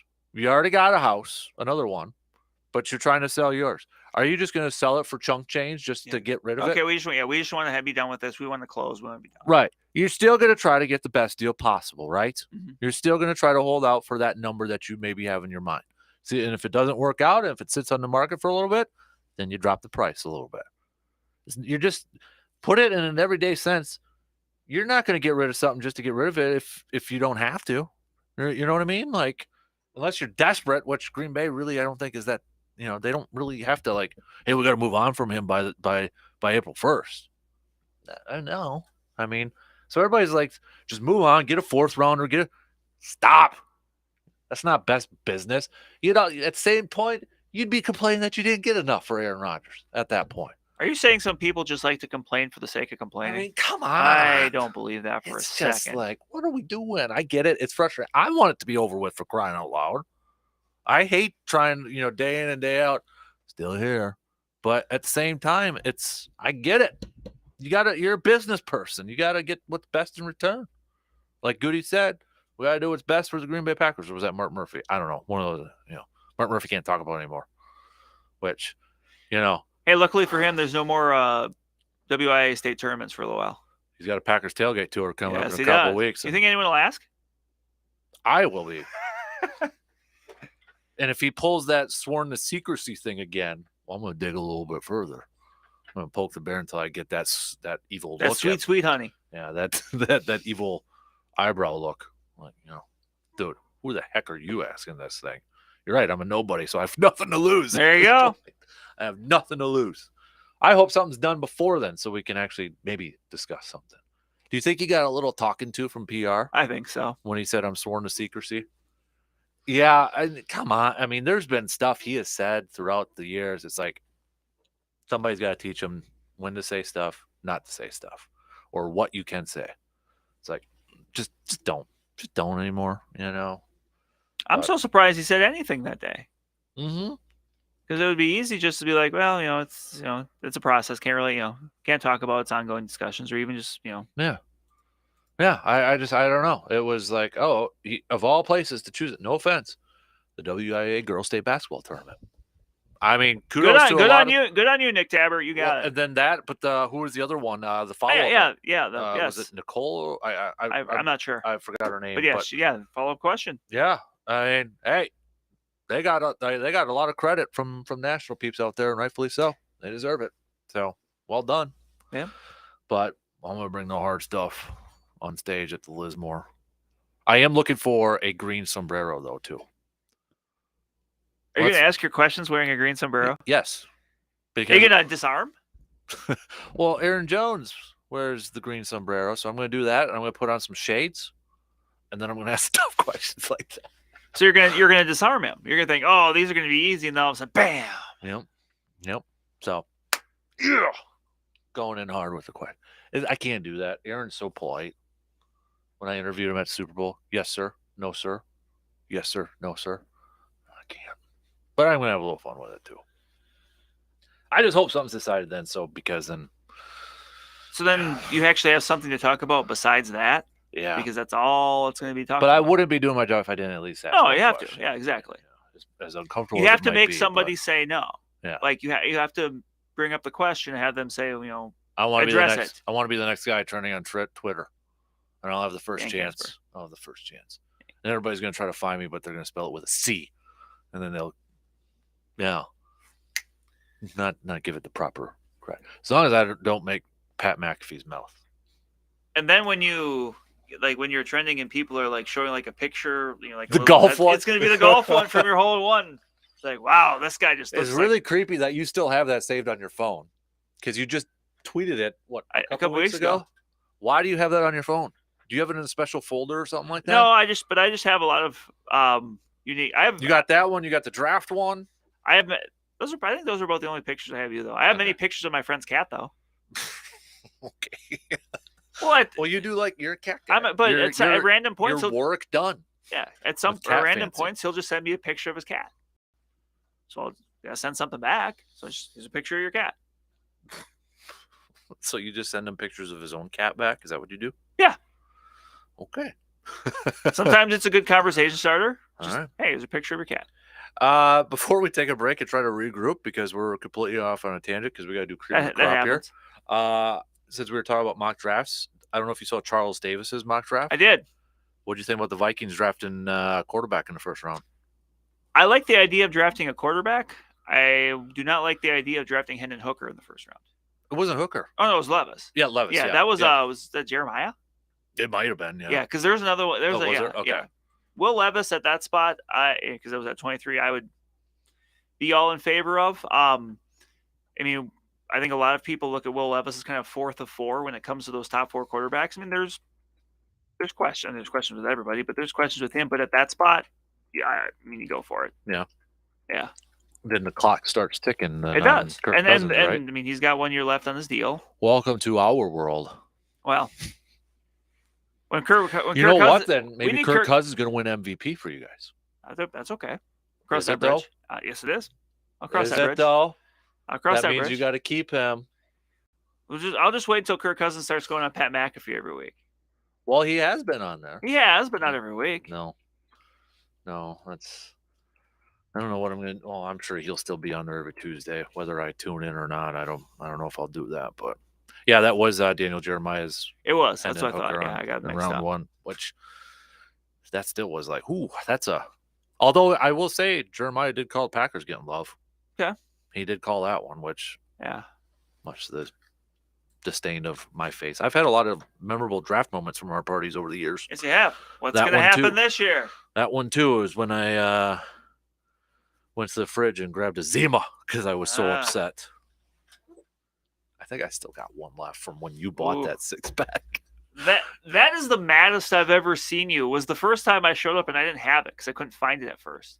I have never seen you more upset. Because you didn't bring me Zima. No, because and I said I was going to, but I went to where I got it and it wasn't there. I didn't realize it was being more of a limited time thing. And then eventually I did find it again. You did. And I still have one left. Because I'm waiting for something to really upset me again where I have to open it. Honestly, for your sake, I hope you don't get that. Because that's going to be... You got a problem with Zima?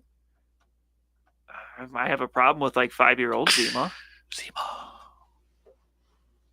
By the way, never mind. We're not going to go down that hole. So, remember the commercials? Zima? No. Zima? You don't remember the commercials when we were kids? It was really hot. Then the guy's like walking on the ceiling, goes to the fridge because he's like his sandals or whatever are sticking. Goes to the fridge, has a Zima, and he cools down. Oh. You don't remember that? That sounds like a Fresca commercial. No, that's Zima. Fresca's good though too. Used to be. All right. On that note, let's take a break and we'll do a little cream of the crop.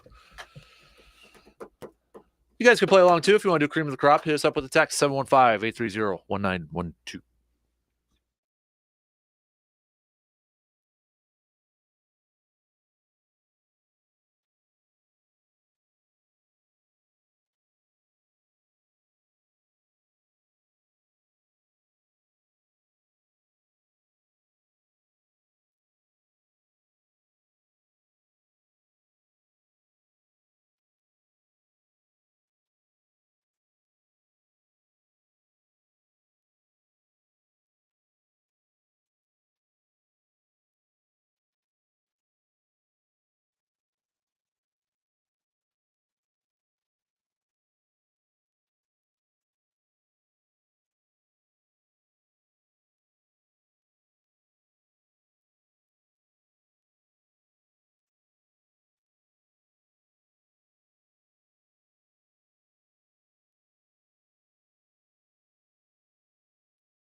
We got tweets from another Dan.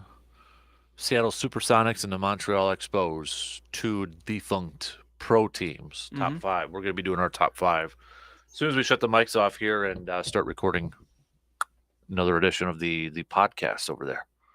Again, if you have a nomination for your top 5s, you can let us know. Also, you can record a voice message or voicemail too. That link is in the bio of wherever you listen to the Man Cave podcast. So if you want to be featured on that, you don't even have to call a number. You just do it on your phone and you press a button and record and it uploads. That's simple. So, all right, you ready for a little cream of the crop here this morning?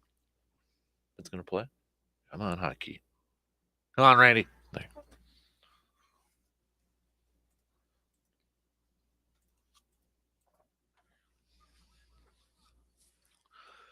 I've caught myself, I shouldn't say caught myself, but in the last week or so, I've been watching a lot of WWE promos. Ultimate Warrior were some of the best.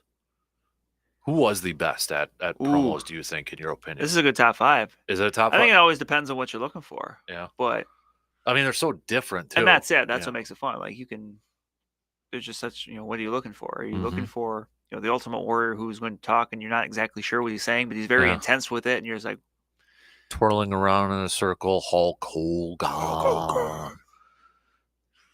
But by what do you say, crashing a plane? it's like transportational, whatever. Yeah, it was just nuts, but I loved it. It was stuff like it got you excited. It did. There was another Macho Man one though too that I really liked. I'm blanking on it right now. I mean, Ric Flair's were iconic. Yeah. Alligator shoe wearing, all that. I mean, those were iconic. Hulk Hogan he was good, but nothing like really stood out, right? It was a lot of the same. Yeah. And that's not a bad thing, but he was like, well, let me tell you something, Mean Gene. Yeah, that's true. And then what you gonna do when Hulkamania runs wild on you? I love it when you get into this. I did have somebody when we did our top 5 intro songs for that. Buddy of mine, Jake, gave me a hard time for not putting Stone Cold in there. He gave me a really hard time for that. So he said I kind of made up for it for the rest of my top 2, but yeah, I got a lot of flack from him on there. So yeah, whatever. I was more of the older generation. Yeah. More of the older ones there. All right, cream of the crop. Who do you got? I asked off air just simply so we didn't have the same one, and I felt bad because there's a couple times we've been on the same path, and you've changed yours for me. So I just wanted to, and was yours mine? Now you changed it? I was thinking about it, but I had 2. Okay. So this other one I'm going to go with, and I think this one's a pretty easy one. Shohei Ohtani. Yeah. I mean, did he solidify himself? If there's any question, he's the best in baseball, right? Yes. Okay. But, to just, with the tournament he had, you go back to the semifinal. He starts that 9th inning rally with a double. And then you go the next day, he closes it out, has to strike out Mike Trout to do it. Drops a perfect 3-2 slider. If Mike Trout doesn't swing at that, he's getting called out. Like that's right on the corner. Just to see, it's already what we already knew, but just to see what he's been able to do is, it's just, there's nobody that does it. Like when the comparison you can make is Babe Ruth, and keep in mind, Babe Ruth wasn't a dual player very long in his career. He did both, but doing both at the same time, that didn't happen very much. Like it's just so good for the game of baseball, right? Yeah, and not just in America, but around the world. Yeah. Did you enjoyed the World Baseball Classic? I did. Yeah, a lot. Would you like to see the U.S. get their actual premier pitchers next time? It'd be nice. I mean, it would be nice. I understand it, but it would be nice.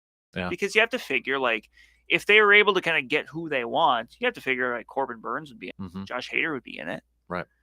But didn't Hader pitch 1 year in it? I don't remember.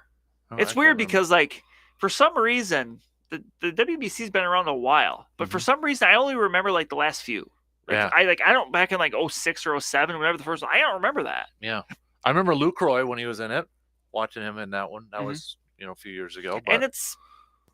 And that's kind of part of it too, because, as a Brewer fan, like, yeah, you're looking to see, when is Devin Williams going to pitch, or when Team Mexico, hey, Rowdy and Luis Ariz are playing for that kind of stuff. Like, that just brought for interest. Right. And to see just how much interest it had around the world. When you look at was it like 90% of TVs in Japan were watching the championship game, Yeah. and like you had stuff like that for like other games too. Like to see how big of a deal it is around the world, and hopefully that it becomes a bigger deal in the U.S. Yep, I agree.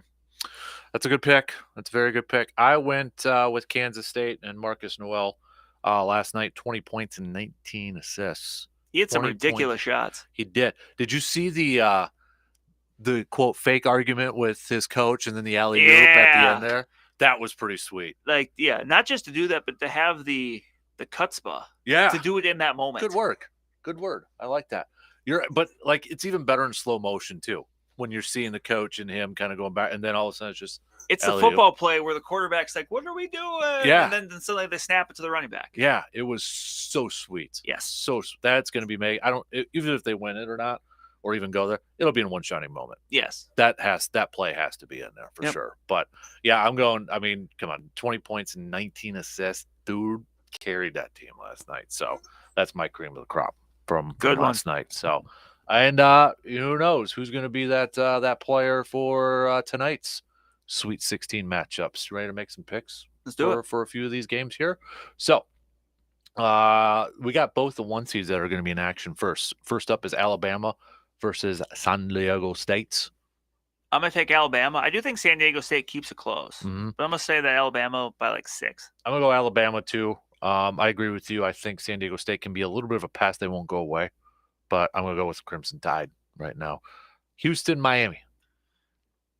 I understand the trepidation with Houston with Houston, but I'm still going to take Houston. I just think they're a better team. I'm going Houston too. I have to. I mean, they're my national championship. I do find it funny. A couple times now I've noticed this. If you go to ESPN.com and you pick on like the top part of their banner for the schedule, it's been like this all morning. They don't have Creighton, Princeton. It's like they don't care. They don't have that on the schedule on there. So I'm like, why is it only 3? I noticed that earlier this morning, and I'm looking at it right now. They only got the 3 on there. No respect. No respect. I'm going Blue Jays though. Blue Jays. Yep. And then Texas and Xavier. Like you said, outside of last night's UCLA Gonzaga game, this is probably the potential to be the best. Even though that Michigan State Kansas State game obviously was at a high level. I picked Texas in my bracket, but I'm gonna take Xavier. Okay, gonna go with the Sean Millers. Sean Millers. Gonna go with the Bill Murrays over at Xavier. A little happier than he was when they played the Badgers a few years back. He was watching the UConn game last night. It looked like. You see that? So I'm gonna stick with Texas though, and then we'll get the battle of Texas for the right to go to the Final Four between Houston and Texas. In Texas too. So whoever wins that wins Texas. You get it. You can have it. That's the competition there. So that's who I'm going to roll with as well. So, all right, we're going to take our final break here, and then we're wrapping things up. Brandon just missed the garbage. It was like a foot in front of him. I heard it. It's like 3 feet. It's not 3 feet. I could play for the Badgers. It's not 3 feet. It's like, okay, maybe 2 feet. We'll split the difference. It's not 3 feet. I don't like selling my Badger joke. Well, it's I don't know, little bunny hops. They can't even inside the lane there. I mean, what? How the hell can you not make those? Seriously, like what the heck? And then you make 1 3-pointer, 1 of 15, and make your one count. You still shot over 50% from the field, though. Yeah, but hey, they might win this NIT, man. Hey, they are the Big Ten's final hope right now. They are the last Big Ten team standing. I think the only other team in this NIT Final Four outside of Wisconsin people have heard of is UAB. Yeah, it's very interesting because you have Wisconsin, you have like 3 directional schools. You have North Texas, who Wisconsin plays. Was it Utah Valley? Yeah. And UAB. UAB. One of these teams is not like the other. Does Bo Ryan come back and do the whole Rick Pitino behind the bench for his kid and help? No, I'm just joking. That's not even the same sort of thing. Bad joke. All right. No. All right. Let's take a break and then we'll finish up things here this morning. We'll covering the bases after these quick words.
All right, wrapping things up here before we start recording that new episode of the podcast.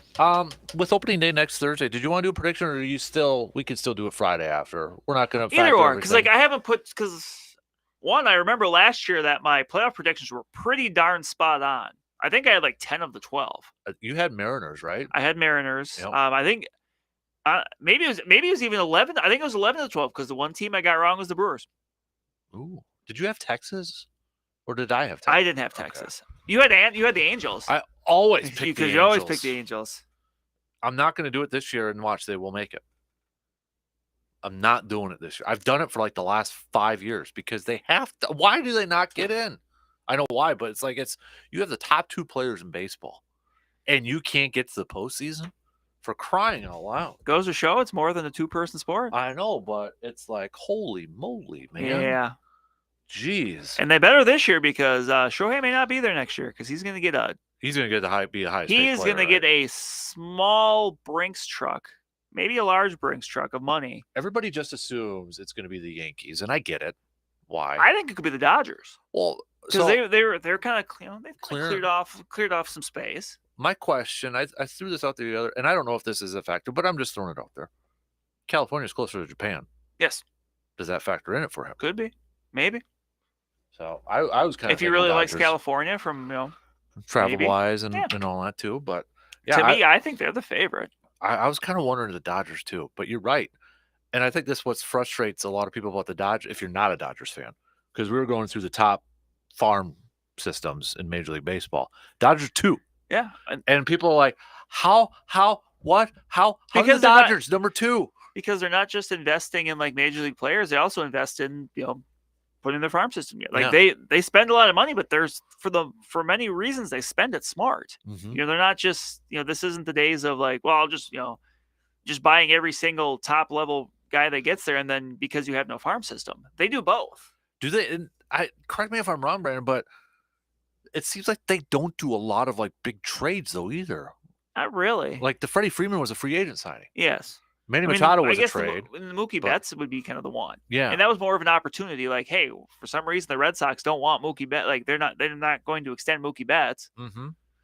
And they keep getting Clayton Kershaw on a 1-year deal, sort of thing. But their pitchers for the most part, besides was it Scherzer there for a little bit on a trade? Yeah, they're pretty well either developed or guys that they've kind of found themselves, like a Tony Gonsolin in more recent years. But yeah, mm-hmm. or Julio Urias. Sorry. Yeah, Julio. But yeah, other guys, it does suck because Gavin Luck's not playing. Yeah. If you want to go stateside, with a state connection, Wisconsin. Yes. Gavin Luck's there, but yeah, we can wait till next week to do that. That'll give me a little more time, and I'll put together like my playoff division and playoff, but also I'll do some Brewers related ones too. Perfect. So we'll hit that up on Friday.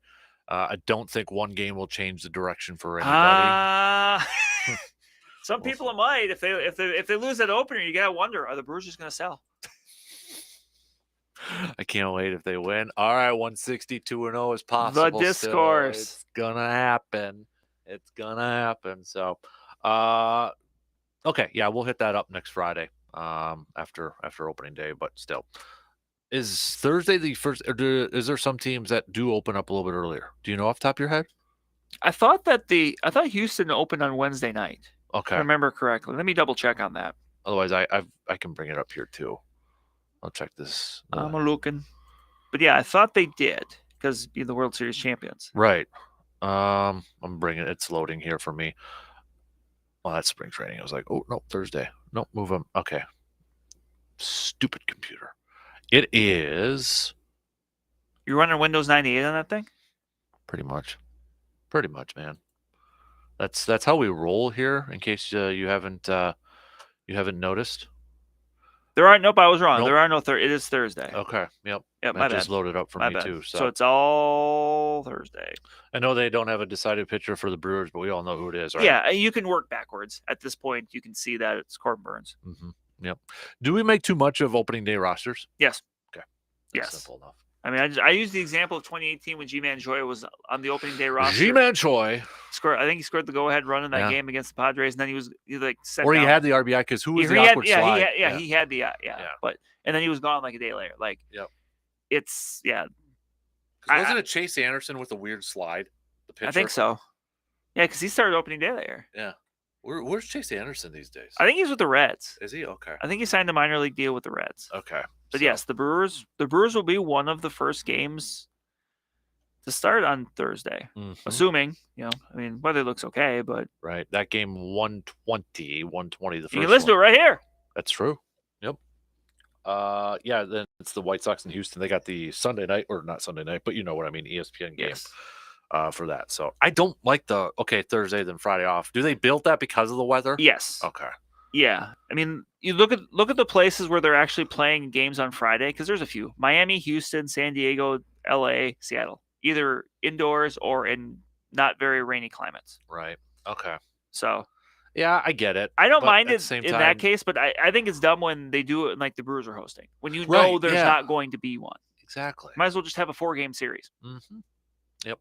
Okay, so we got that officially. Does it feel like baseball season for you yet? Within the last week, it started to. And I think part of it's maybe the WBC, just with there being like higher intensity. Because for me, spring training is always such an interesting thing because it's always nice when the teams start playing and you start stuff starts going on.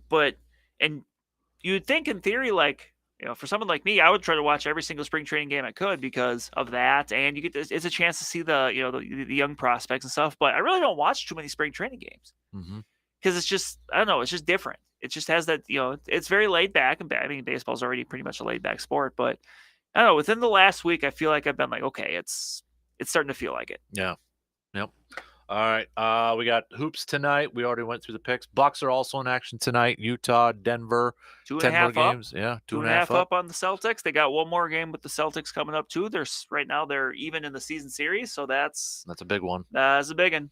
I know we've been talking a lot about the 1 seed in health. Giannis said the other day, health, whether they're 2, 3, 4, 5, as long as they got their health, they're not worried. I would say health is 1A, 1 seed's 1B. Yeah. At this, I mean, especially when you have especially when you have a 2.5 game lead. Right. I think the 1 seed is incredibly important this year. But he's right. I mean, you could have the 1 seed, but if somebody's hurt, it don't matter. Yeah. Right. Yeah. But if you're healthy and you have the 1 seed, I think the NBA champion is coming from the Eastern Conference. If it's one of those top 3 teams, I just with Phoenix, if they get KD in that, I'm rolling with somebody from the East. I'm rolling with somebody from and you want to be the 1 seed because, well, in theory, you don't want to have to face them in the second round, whoever that is. Boston or Philly. So, yep. It's 1A, 1B for me at that point. So, all right, we got 2 games tonight and tomorrow. You can hear that on 105.1 FM and 790 AM as well. Brandon, your camera's gone again, man. This tape stinks. Just like this show stinks, this tape stinks right now. That tape does not stink. Thank you. Yeah. What else we got on here? We had some pro days. Everybody's goo gagging now about.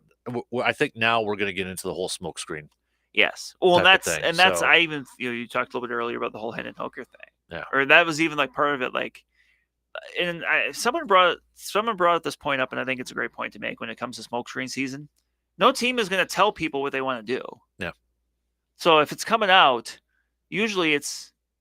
Someone brought the point I'd seen as far as the Vikings was like, it got out that, maybe the Vikings like Hendon Hooker. It's like, well, or maybe they're saying, hey, we're going to draft him. So if you want him, you better, you better come up and get, that kind of a thing. Like, then there's so much. Like, once you get to a certain point before the draft, you just have to stop listening to rumors. Mm-hmm.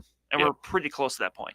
But it is now season of players making trips to these teams, so everybody's trying to connect. Yeah, your top 30 visits, and that's something you can usually take a little bit more from. Right. Yep. Even in Green Bay sense, because in the past it didn't really, but now you look at Goody's history and it kind of like, maybe everybody's posting them up on Instagram when they're making trips and all that fun stuff. So, but yeah, you're going to get now that kind of the main pro days I think are in the books with Alabama and Ohio State and all that. Now it's really like, okay. Now there's a little downtime where. Well, we gotta talk about something. Yeah. Well, what about this or this? Yep. And if the NFL can be on consciousness 365, it will. Did you see in Peter King, or did you hear about the other the trade package that the Bears almost were able to. This was the ultimate like Madden move. I don't know if you heard about this. Was it something about how they were going to trade down and then trade back up? Or they're going to trade to 2 and then to 9. Yeah. Yes, that. Like, can you imagine? I think Bears fans would be just freaking out, Maybe like in car a wheels. good way. Yeah. Yeah. Kind of glad that didn't happen, to be honest. Same here. You can make those moves. You just got to make the right moves after you Right. make those moves. Right. You can put yourself in position, but you have to take I advantage. don't think that's ever happened before. A trade like that would have, like the trade, I think is what they were calling it, like the trade. That would have been the one. And it's like, holy, you know what? Holy moly. Holy moly. But yeah, you're right. I'm glad that didn't happen. So I'm just waiting for a team. Like, if you're the Cardinals, are you sitting there saying we're for sale? I think so. You have to, right? No, I feel like that's not getting talked enough. What number are they? 3. Yeah. You want a quarterback? You want because the Raiders are at 4, and even though they signed Jimmy G, people are still wondering, hey, would they still draft a quarterback? Yeah. If I'm the Cardinals, no. Colts are 4. Excuse me, not Raiders. Yeah. So and Colts very well could, but if I'm the Cardinals, that's what I'm saying. Mm-hmm.